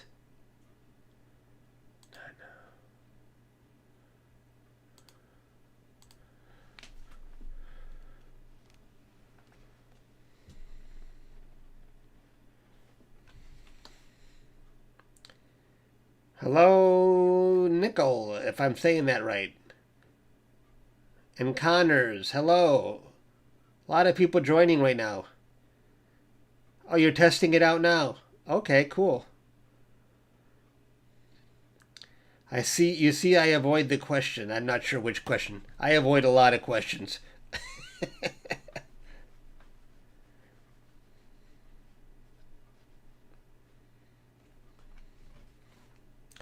Oh, Ontario, Canada. Okay. Are you in the same Eastern time zone I am? I'm not sure which direction Ontario is. But you're definitely above me.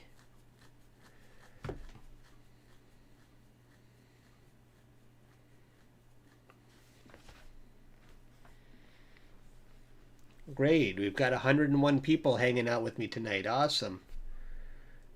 Okay, EST, right. Okay, cool.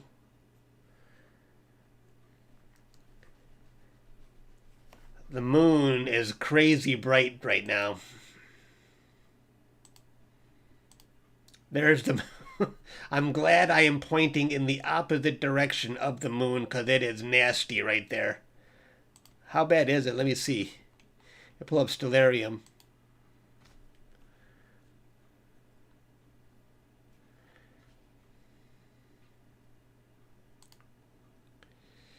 The moon is 96%. Oh my gosh. You know what? It's I was showing people my weather earlier. This is a good time for the clouds to come because my weather for the next 7 days doesn't look so great. So at least it's not so great while the moon is going to be bright.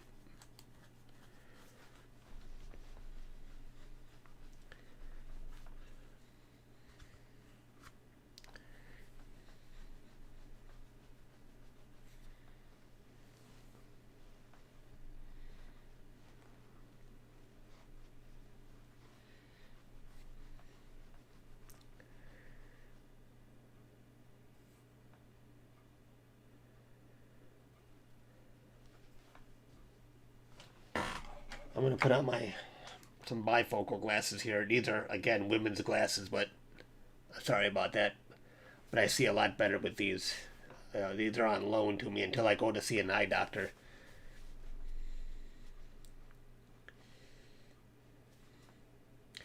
Astro Carpets. Chuck, I'm looking for a mount for my Edge.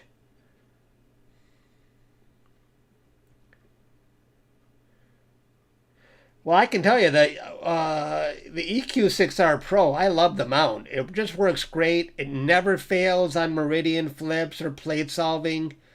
It's just, I think it's a great mount. I can't speak for the Orion. I never tried that one. I mean, I wouldn't hesitate to buy the EQ6R Pro again. Gosh, when I take these glasses... All I see is a blur. These glasses make such a difference. They're just not mine. Because I can't see. I need proper prescription glasses.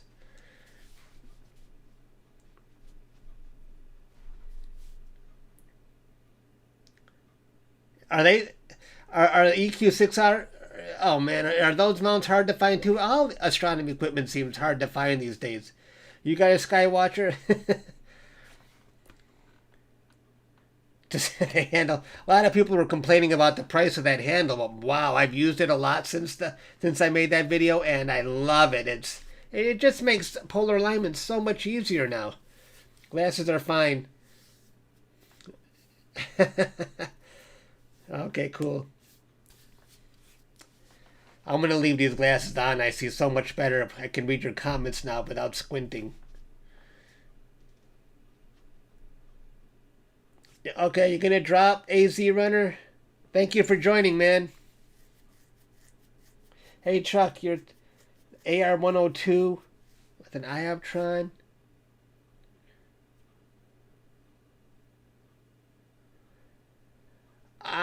Well, it depends what you want to shoot, but the 102 should give you a pretty good field of view.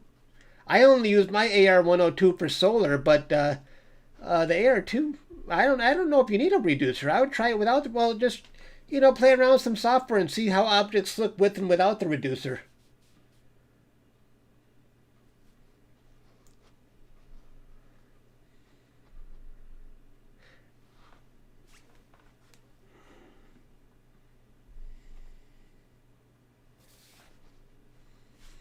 Yeah, the EQ6R is awesome. And my CGX has served me well too.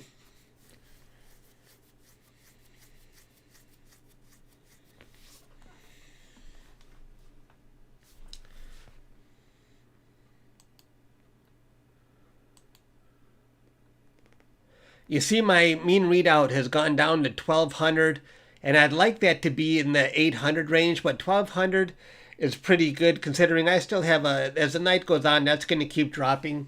So I think the skies are pretty good when you see it dropping consistently.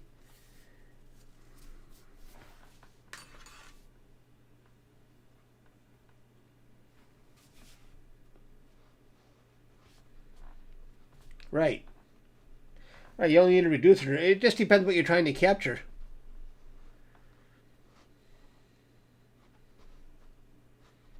Hello to the 94 people watching right now.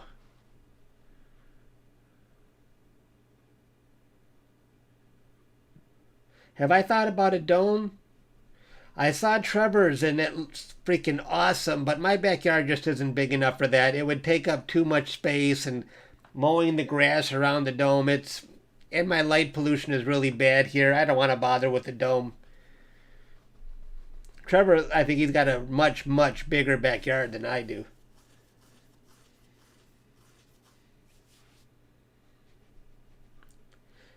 The Orion Nebula is shining bright right now? Is it really? How? Is it even out? It couldn't be.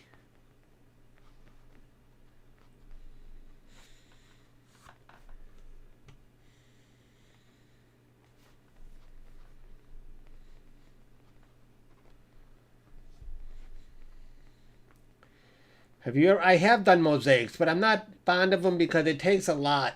It takes a lot of work to capture the exposures in each panel.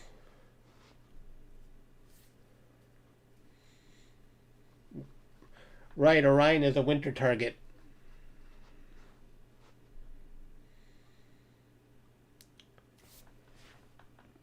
Yep. Yep.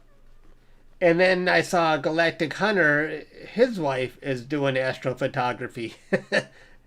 That's awesome when you can get your wives into the game.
Any experience with Star Tools?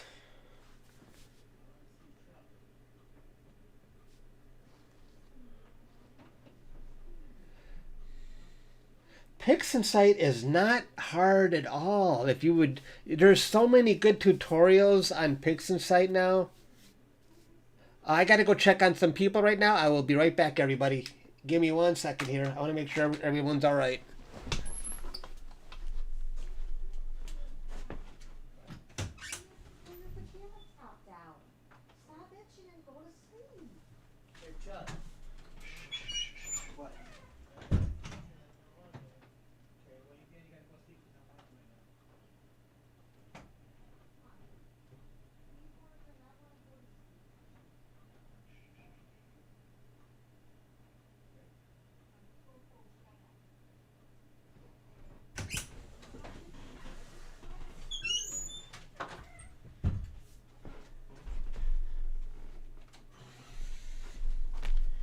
All right, I am back.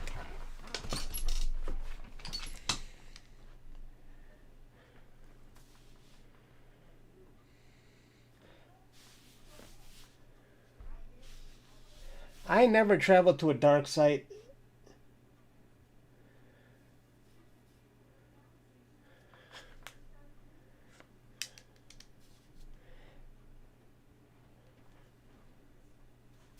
Because I am too lazy to pack up my equipment.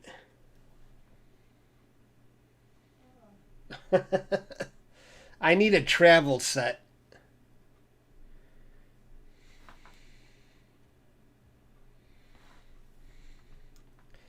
Do you do any maintenance on your mounts? The only maintenance I've ever done is there's 2 screws on the CGX.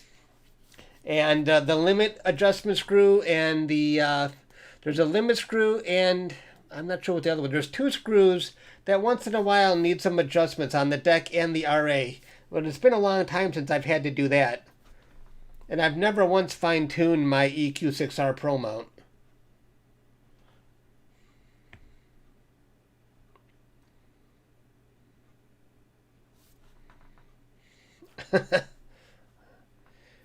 Deep Sky Dude knows lots of females in this hobby. That's a switch.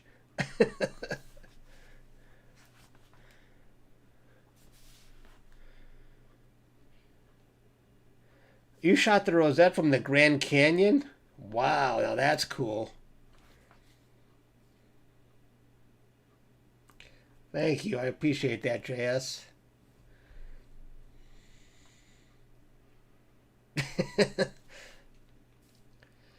Deep Sky Dude, you don't actually do astrophotography. You're mostly live viewing, right? With the night vision. I think that's awesome.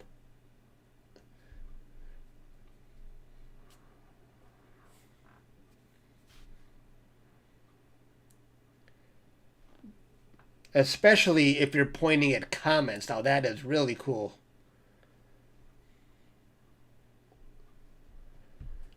Lacey Shea. Yeah. Astro videographer. That's cool. You know, I was gonna Lacey, I was gonna live stream the sun, but I had clouds during the day. They just kept coming, so I skipped the sun today. I wish because there was some cool activity on the sun today. If I could have had a chance to do it.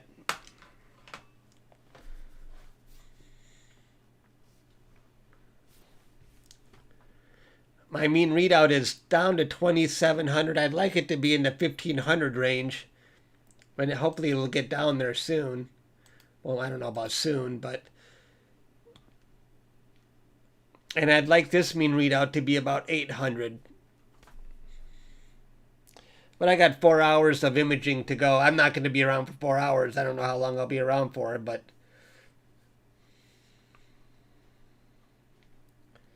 Yeah, the sun is definitely waking up. It's been terrible the last few years.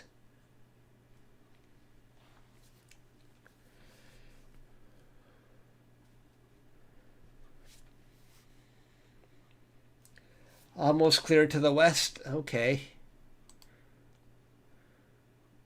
Are you talking about the west of Michigan or way west in the United States?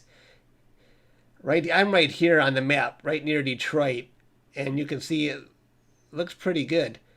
Trevor from Astro Backyard is, I think he's right around here, and so it looks like he might be grappling with some on and off clouds right now.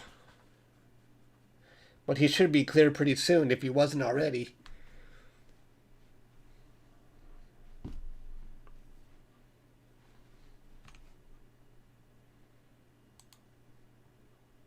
And these are my scopes. The RASA going that way, Explore Scientific going that way, and the the moon is right in between them. I'm glad I'm pointing away from the moon. The moon can really disrupt astrophotography. Everyone knows that.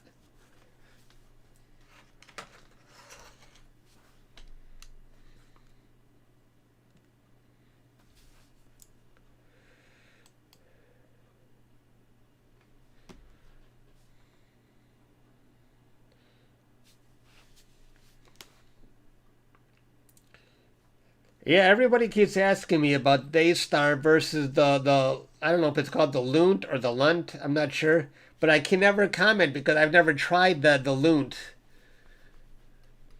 So it must be good because so many people are. Is that made by Mead?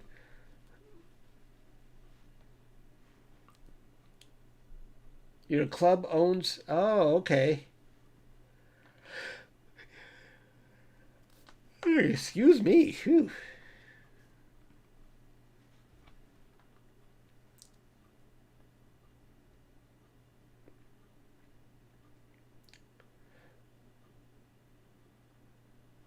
Lunt is made in Arizona. It's not a Mead. Oh, Mead owns Coronada. Coronada. Right, that's the one. Yeah, that's what I was thinking of. Astro Corone. Don't start that again. You were very generous in my last stream. I had to unlist that live stream, by the way, because I had some showing some stuff I shouldn't have been showing, um, but I appreciate that. Let's look at the ticker. I am up to $36 in chat revenue. Thank you, everybody. You guys are too generous. Thank you, Astro Corone.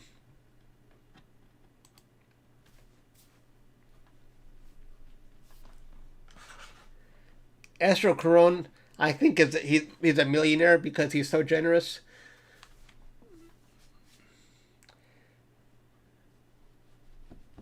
My dad is the same. You know, he's 88 years old, needs a lot of help, but, you know, we're here for him.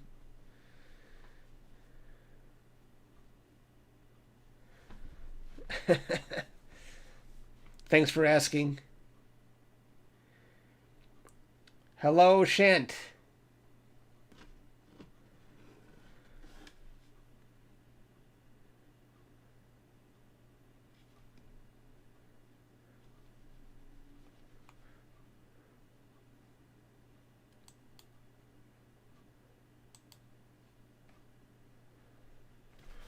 Clear skies.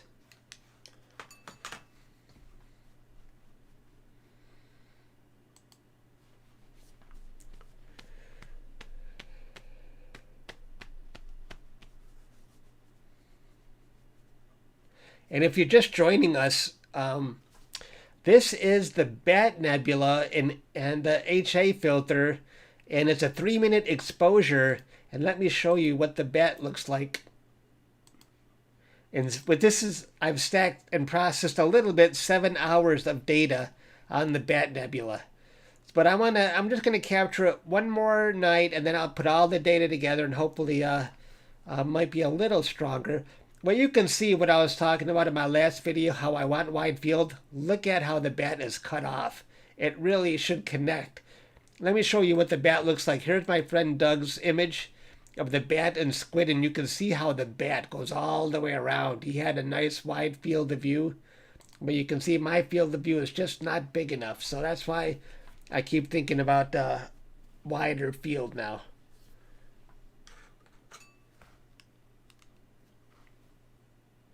But as long as I can process the squid inside, we'll see how that goes.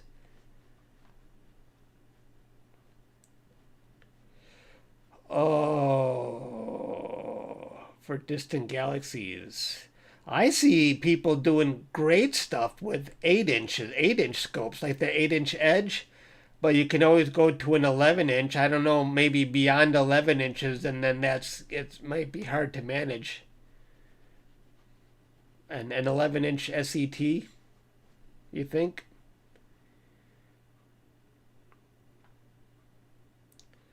Pro.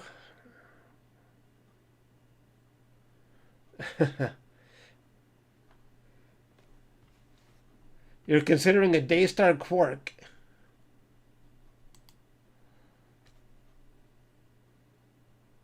For this. Oh.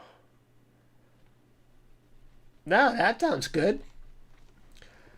I used a Daystar Quark with my 80 Orion scope, and it got me a NASA APOD. So I think the Quark and 80 is a good combination.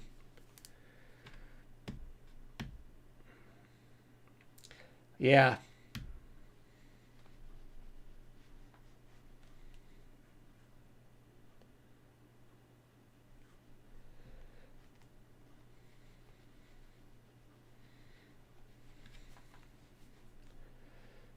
If you're wondering why I'm looking downward, that's where all the comments are that I'm reading.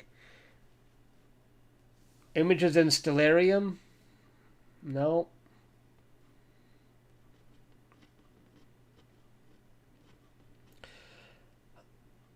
I've never seen an SET used with a Daystar Quark, so I can't answer that.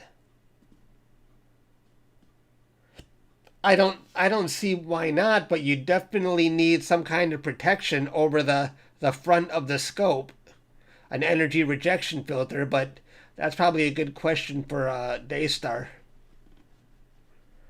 I could have sworn I seen someone doing that, but I don't know for sure. I don't know. Yeah, you would definitely need an energy rejection filter.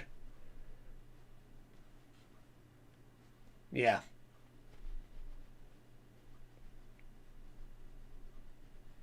Yeah. Part of these glasses, like they're not really mine, but they help me read.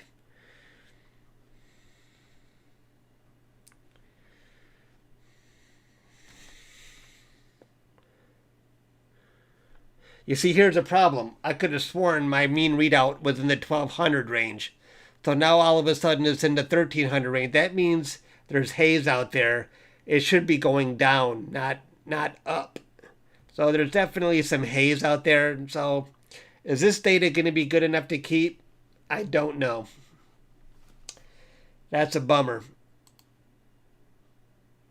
But I don't see haze right here. Maybe a trifle, a tiny, tiny bit.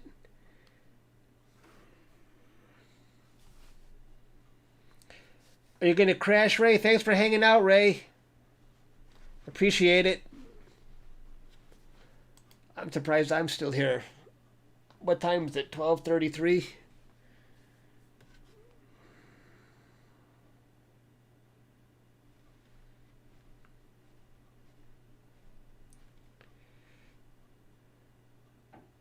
Daystar has those ERFs for okay.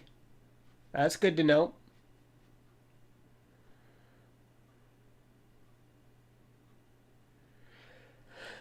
I'd say good dark hours, probably about 5 solid hours, maybe a little more. From maybe 10:30 to 4:30. Maybe that's almost 6 hours. I have know people in the UK where I don't know if they get dark hours around this time of year.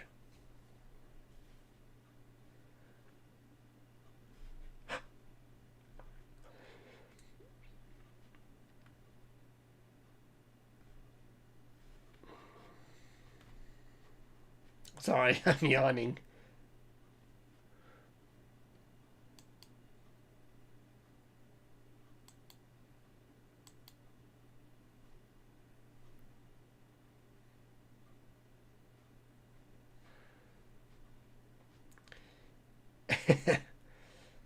Deep Sky Dude is still here. You love being in Texas.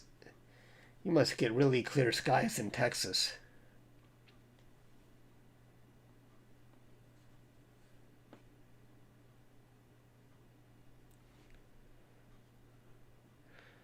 You haven't had a dark hour since early May. Oh my gosh. Yeah. Oh yeah. You can see my RASA going that way, my Explorer Scientific going that way, and the moon at 96%. Yikes. That definitely isn't helping with my data, but the bright side is I'm pointing away from the moon with both scopes.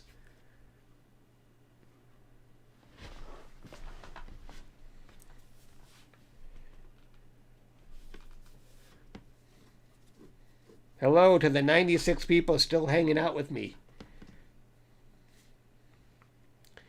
Let's see some stats, everybody. So we've got 99 people watching, and they're hanging out for 4 minutes and 50 seconds. I appreciate that, everybody. I don't know what playbacks actually means. Oh, there's a question mark. Total number of times the video has loaded. This number does not increase when a viewer switches. Whatever. Who cares? Why do I need to know that?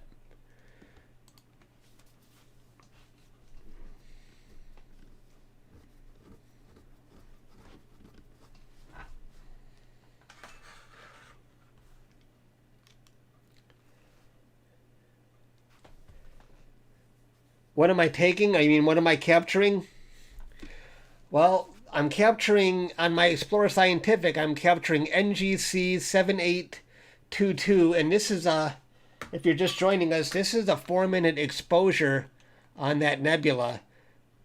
And let me show you what 7 hours of that nebula looks like. This is what 7 hours of unprocessed data looks like for that nebula. It is rich in nebulosity. But I'm going to capture one more night of HA data and then call it quits on that one. Then I'll have something to process. And then the BAT, this is a 3-minute exposure on the BAT nebula with my RASA telescope. And again, I've already done 7 hours on the BAT. So that's what 7 hours on the BAT looks like. And whatever I end up with tonight, that's what I'm going to process, because the weather is horrific for the next week. If this is accurate, I'm finished. I'm a dead man.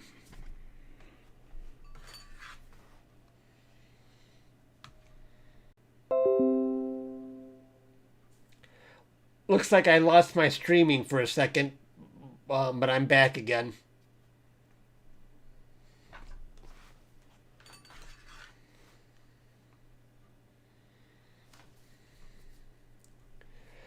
The O3 is so faint on the squid, I'm not sure if I'm even going to get the squid.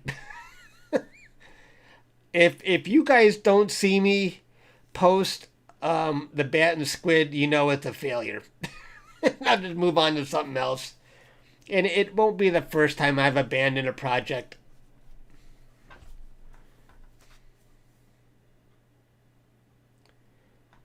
Yeah, Google's analytics are way too in-depth sometimes.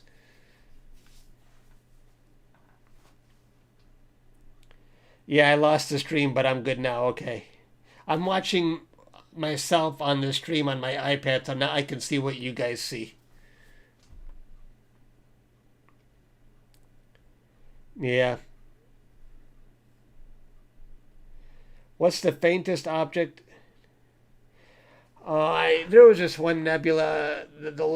Geez, I don't remember the name of it. I captured over 20 hours of data, and it was just hopeless. I just couldn't see anything. I wasn't even going to try, and I just gave up on the project. It's not the first. I've done that a few times where I had over 20 hours on something, and I said, you know what? I need way too much data to make a run for it, and I just quit. Oh, well. I don't know, but I don't know. The latest decision for... I'm thinking about Red Cat. I had so many recommendations for the Red Cat. And you can see You can see why I want a wide field. Look at the bat got cut off. This is supposed to go all the way around and connect. Like you can see here in my friend's picture, you can see the bat nebula going all the way around. I'm not even close to getting that. That's why I want the wide field. But I'm thinking about a red cat. There were just so many people recommending it.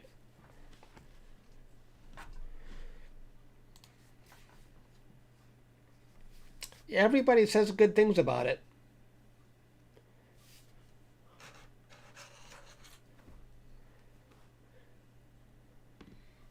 I'm your hero. One day you want half the knowledge I have.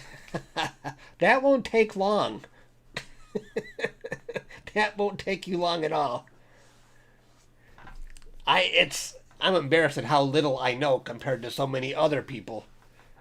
I know I pride myself actually on knowing the bare minimum to get by. That's it. In fact, I used to tell people when I worked in IT, because in where I used to work, I have a 4-year degree in computer science, and they encourage you to get certified in this language or that or this. And I used to tell people when I worked in IT, my coworkers, I'm going to get through my whole career without being certified in anything. People would just laugh. And where I worked, they would give you a $10,000 bonus if you became certified in Java. And I'm like, you know what? That's not even worth the hoops they make you jump through. No thanks.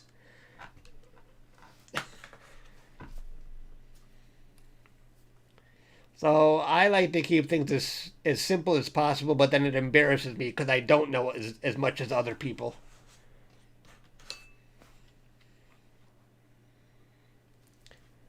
Hello, Astro Canuck. Yeah, got some good skies right now. Hoping to get better. Any tips on Alt AZ mount tracking? No. The only tip I would have is if you want to be able to take longer exposures, try and add a wedge to it.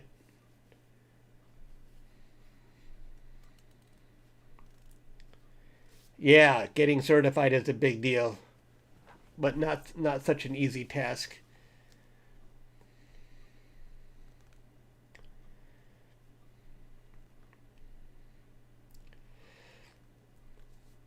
Yeah, yeah.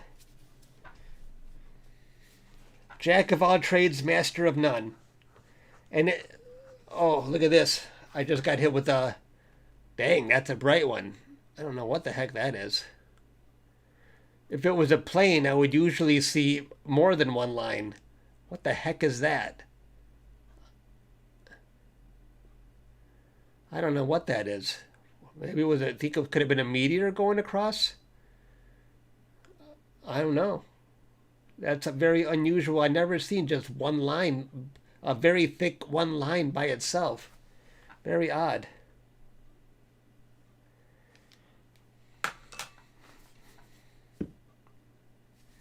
You know what? Maybe my surveillance picked something up. Hang on here for a second.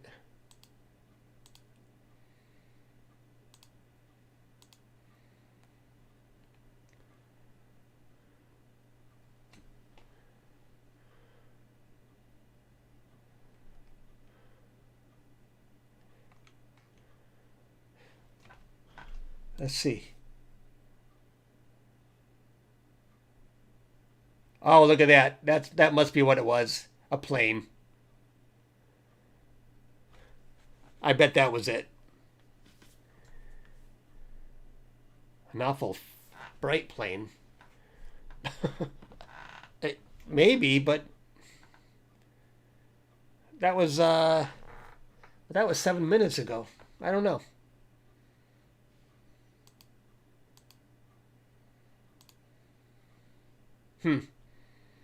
It's probably a plane.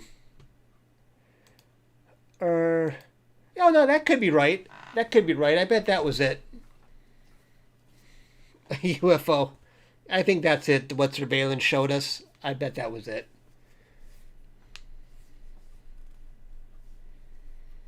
Because these are 4-minute exposures, and if yeah, I think that's it. A wedge will convert your alt-az mount into an equatorial mount and allow you to go past 18 seconds worth of exposure. Because if you're using just an alt-az mount, the sky rotates. You're not really rotating with the sky, and if you go past 18 seconds or so, the image will begin to smudge because your mount isn't tracking the sky the right way.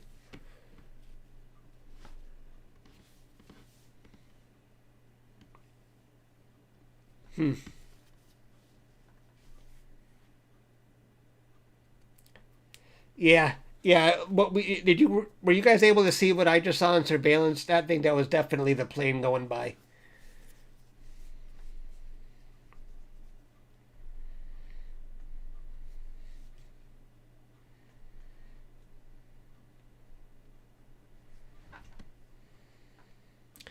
92 people still hanging out. Thank you, everybody.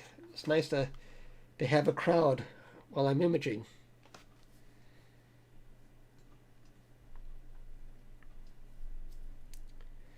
And it's nice to have surveillance to confirm what I just saw on the screen here, too. Starlink.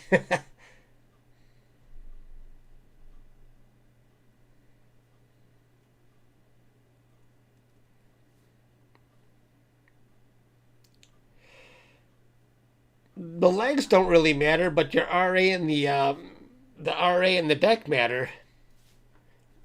Are irrelevant to where the legs are placed.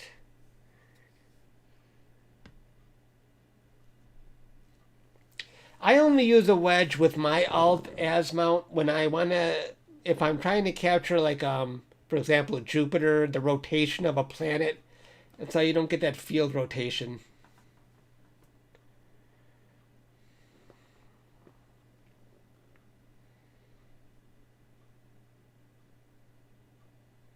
Oh, okay. Waiting for it to get dark on the West Coast. It's not dark yet.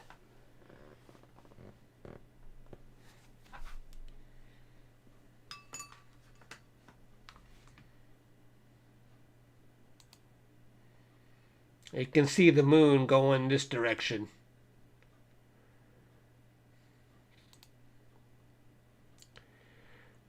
And my ADU is down to 1208. Let's see if it drops on this next one. Like I said, on a really dark night, it should be in the 800 range. It's about 50% higher right now. Okay, down to 1185. Good, as long as it keeps dropping. And the focus looks pretty good. I've actually turned off my autofocus. So I don't want to waste time autofocusing when I don't have long nights. No time to waste. If the focus isn't changing, there's no need to keep refocusing. You can see my HFR is staying consistent. Has to do with how pinpoint your stars are.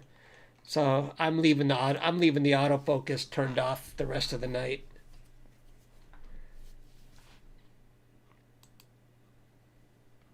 And the RASA focus looks pretty consistent too. In fact, it's improved down to 1.84, so that's good.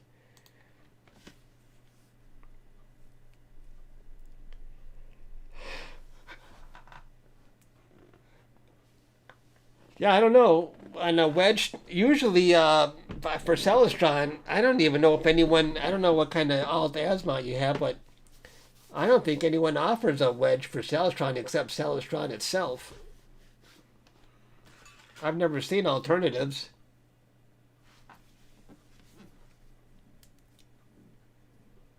All clouds in your area? Oh, that sucks, man. But you can see my weather is pretty much, I'm screwed. I'm screwed for the next week, so I'm hoping whatever I capture tonight is enough to process my images.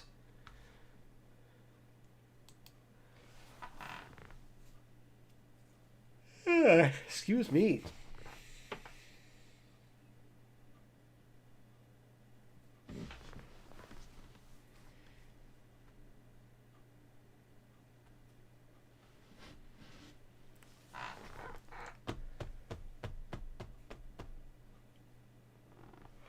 Oh my gosh, I am sorry I keep yawning. It must be past my bedtime.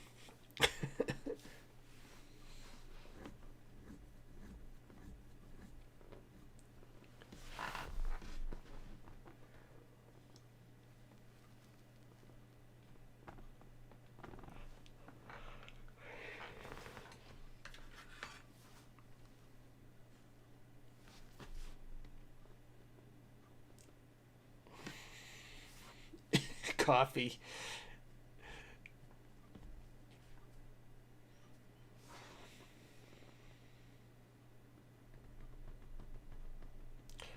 Oh, congrats on your new AZEQ mount. That's awesome. It's always fun to get new equipment.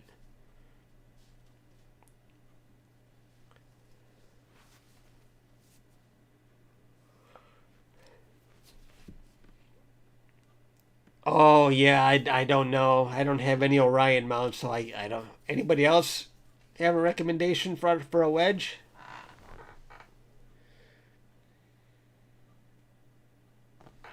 Hey, we still got 90 people hanging out, even though it's getting pretty late. Making you yawn and it's only 3 p.m. It's going on 1 a.m. here in Detroit.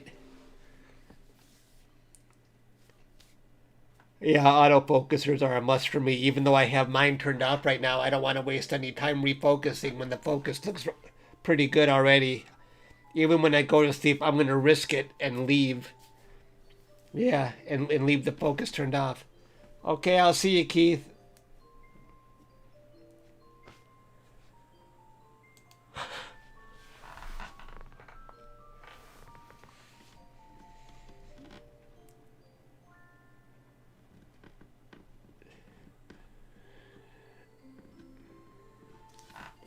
$10.21 in India.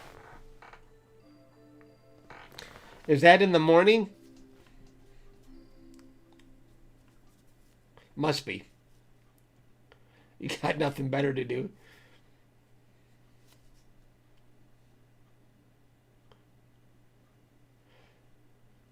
Right. Autofocus is a must. I wouldn't be without it. There's a lot of things that are a must now. Plate solving is a must. I wouldn't if my plate solving wasn't working, I wouldn't even image. Right, you never want to go without it.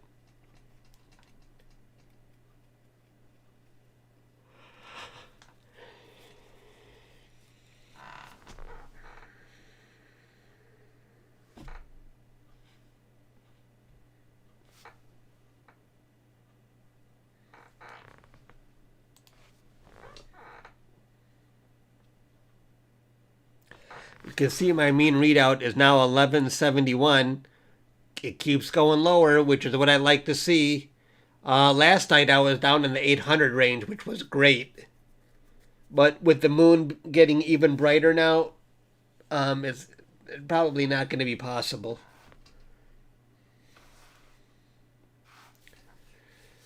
Oh, I don't know. Oh, for LRGB, I'm not an expert with LRGB. I wouldn't know a good filter from a bad one. But my light pollution, I don't know. I couldn't answer that.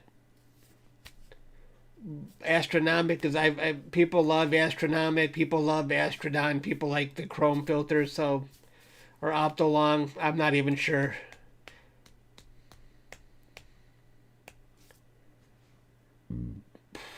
What constellation? I'm not good with constellations. I don't even know what constellation NGC is. Let's see. Let's take a look. Let's pull up Stellarium here.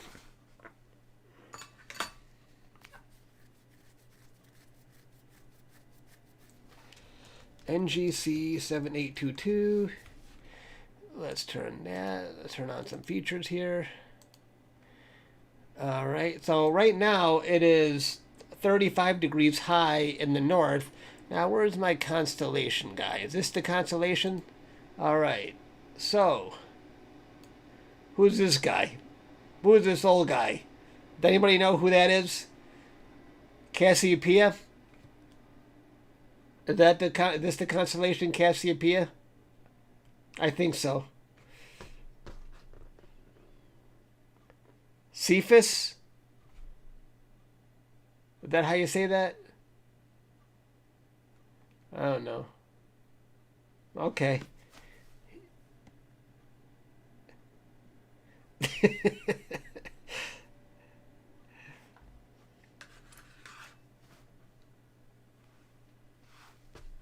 Cephas. Sounds like a disease. You know what's a freaking disease? My astrological sign. My sign is Cancer because I was born in July. Like, who the hell would ever want to call themselves a Cancer? You know, some people have cool like Leo or Sagittarius or something like, or Gemini, whatever. But Cancer has got to be the freaking worst one of all. That's why I hate astrology. Just because my sign sucks.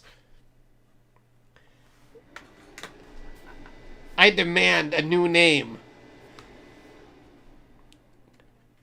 You're a Cancer? Well, I tell you what, I never call myself a Cancer. The most terrible disease of all time, and we want to call ourselves a Cancer? Forget it.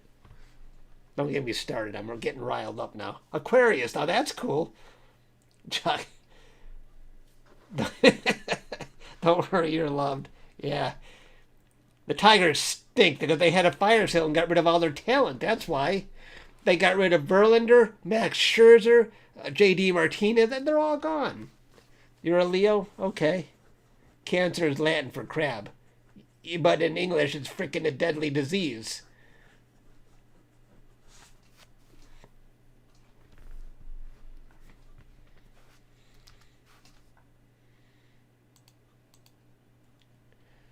You can see the moon still going that way.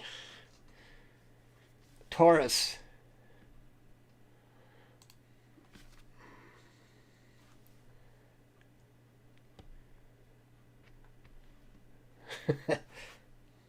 Somewhere in Australia.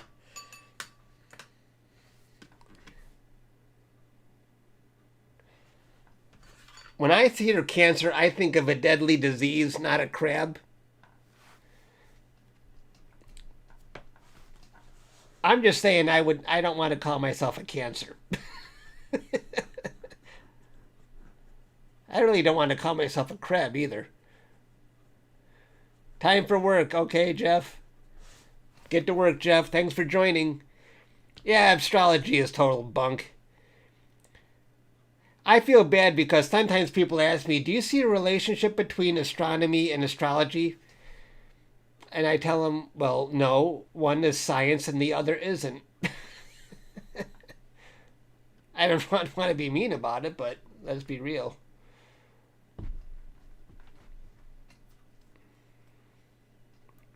Yeah.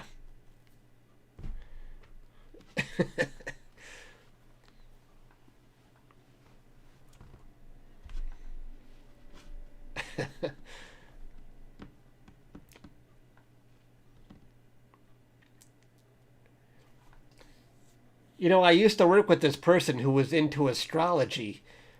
And I was telling her this story. Me and my friend were at a fair. And this guy said, if you pay me $2, I can tell you what you do for a living. And my friend went first, and he was a truck driver. And so he paid the guy $2, and the guy looked at his hands, and he goes, truck driver. Okay, maybe this guy knows something. He got that right. My friend was a truck driver.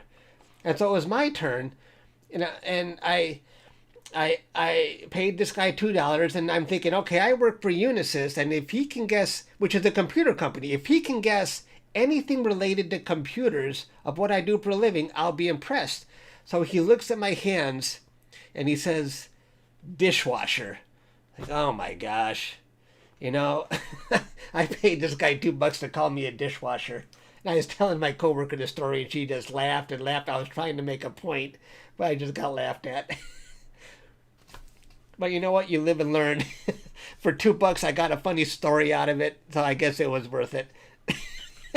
I didn't see dishwasher coming though. I guess it was worth the $2 just for that.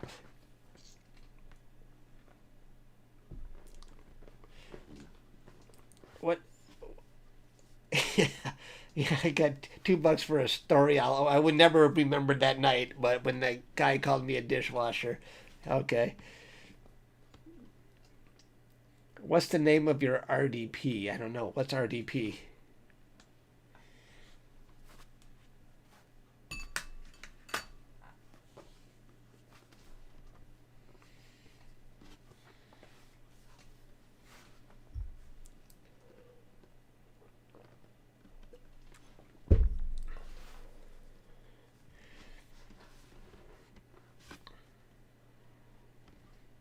Oh, remote desktop. I just use the one that's built into Windows. Remote desktop connection. It's built into Windows. Other people use, what's that other one? TeamView? TeamViewer? I think my friend Doug uses TeamViewer.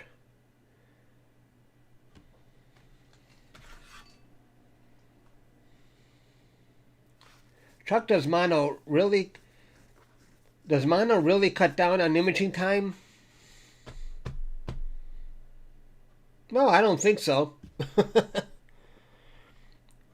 I don't really know if it cuts down on imaging time, but I used a one-shot color camera just for the ease of use because I didn't want to, when I was doing galaxies, I didn't feel like processing so many different filters.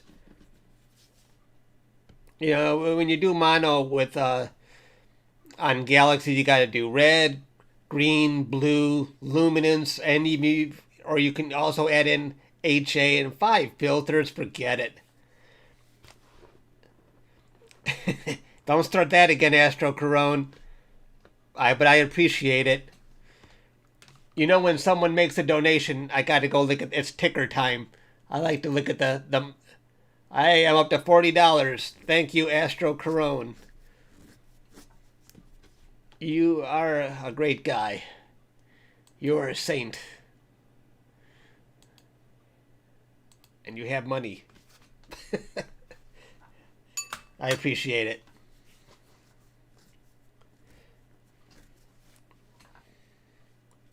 You guys are entertaining me as much as I'm entertaining you. I enjoy reading these comments as much as I enjoy imaging here.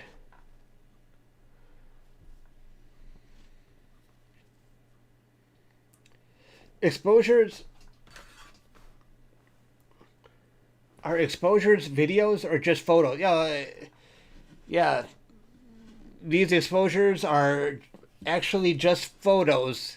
Picture it just you have if you just imagine you have your shutter open and you're collecting light, and then when you close your shutter, even though there's no shutter here, that's it. You've collected all the light for a single exposure. Yeah, it is fun to share astronomy. And we still got 98 people hanging out. How awesome. Even though it's past 1 a.m. in the morning in Detroit. I am actually, by the way, in Redford, about 7 blocks outside of the Detroit city, but Detroit's more recognizable for everybody. You say Detroit and people know what you're talking about. I was born in Detroit, but I live in Redford. Hey, almost 100 people. 12:03. Do you have are the cloudy in Texas, Deep Sky Dude?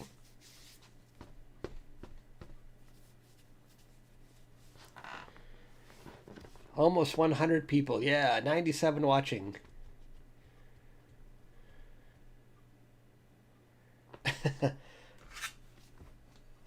I ate all my popcorn. It's gone. And my water is empty. I'm afraid of going out there to refill. I don't want to wake anybody up. So I'm just going to stay quiet where I'm at. Upper level clouds, okay.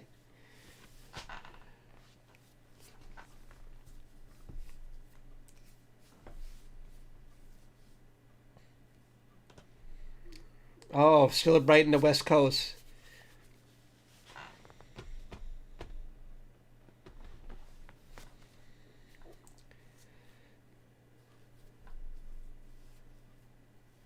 You know, the one good thing about being retired is I can do these late nights and just wake up whenever the heck I feel like it. Except I get a lot of phone calls and they say, "You're still in bed. What are you doing?"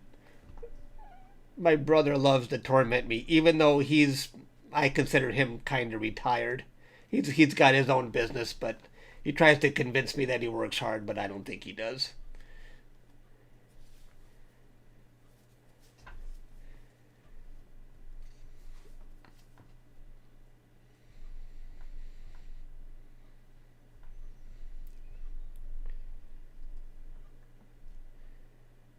Raining Fire.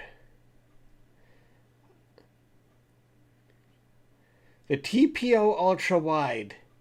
Is that made by OPT? TPO is OPT? I should look at that. I've seen other people take really good pictures using TPO.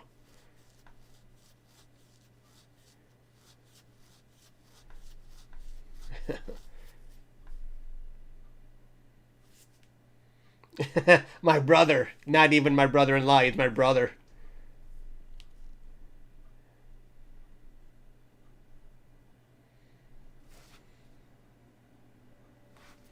Yeah, TPO is the... Okay, that's what I thought. Just like the Radian Raptor. Okay.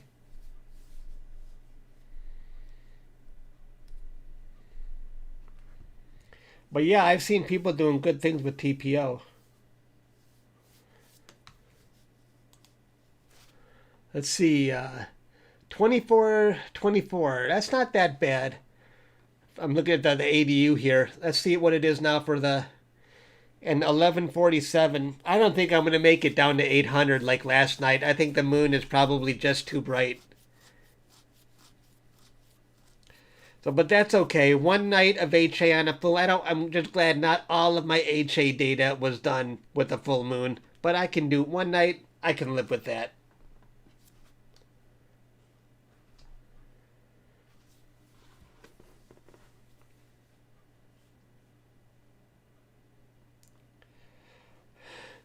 There's definitely a chip shortage going on, and I don't think that might be all over the world.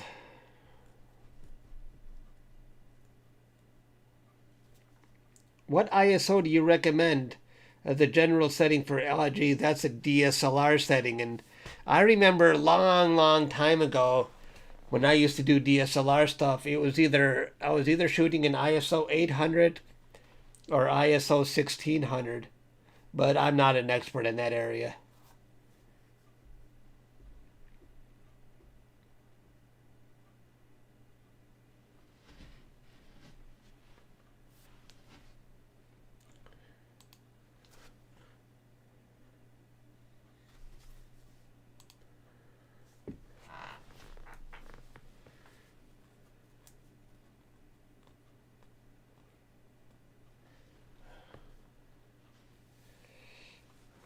I've captured both a lunar eclipse and a solar eclipse, but not that last solar eclipse. I didn't have a view of it.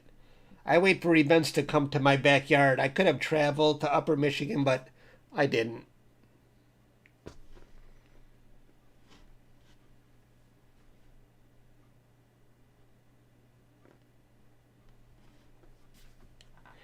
Let me see if I got that picture somewhere. If I have it here? Let's see. 2020. Did I have? I probably have it in. Let's see if I have my lunar eclipse. It was only 2 degrees. Oh, there's a picture I got of a lunar eclipse, and it was only 2 degrees outside. 2 Fahrenheit. It was terrible. That looked pretty cool though, and you can even see stars around it.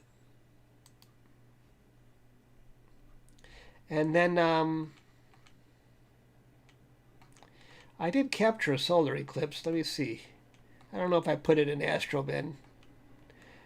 Yeah, I just had a simple camera here where I was just put a solar filter in front of the camera. So you can kind of see that's all I got of it.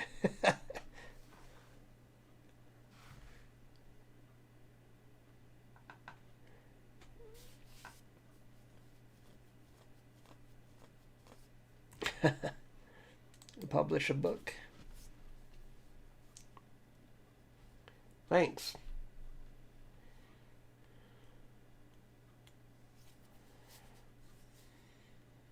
You just got an ASI 1600. Awesome.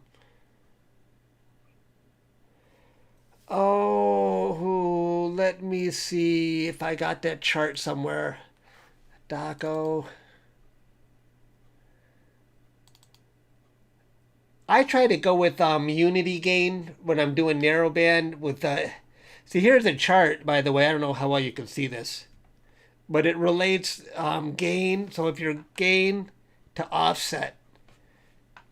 But for HA and sulfur, I try to just stick with the unity gain, 139 and 21 offset. And then, but I don't have good light pollution protection for the oxygen, so I cut it in half to gain 75, offset 15. But if you ever adjust your gain, this chart is good to tell you what your offset should be.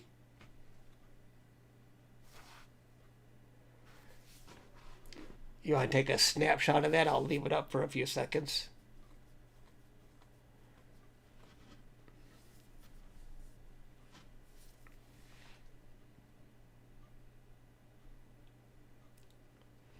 Oh, you're familiar with that chart? Okay, cool.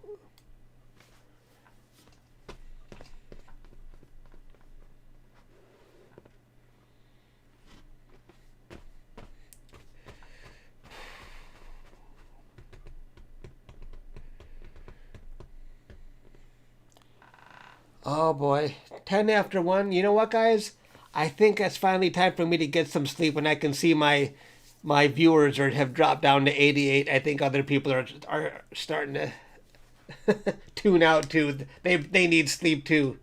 But I had a lot of fun, guys. Thanks for hanging out with me. I'm probably just going to go to sleep and let my rigs run until about 4:30 or so. But thanks, guys. I'm about to fall asleep right now. And thank you for watching. It was fun. Bye, everybody. Have a good one.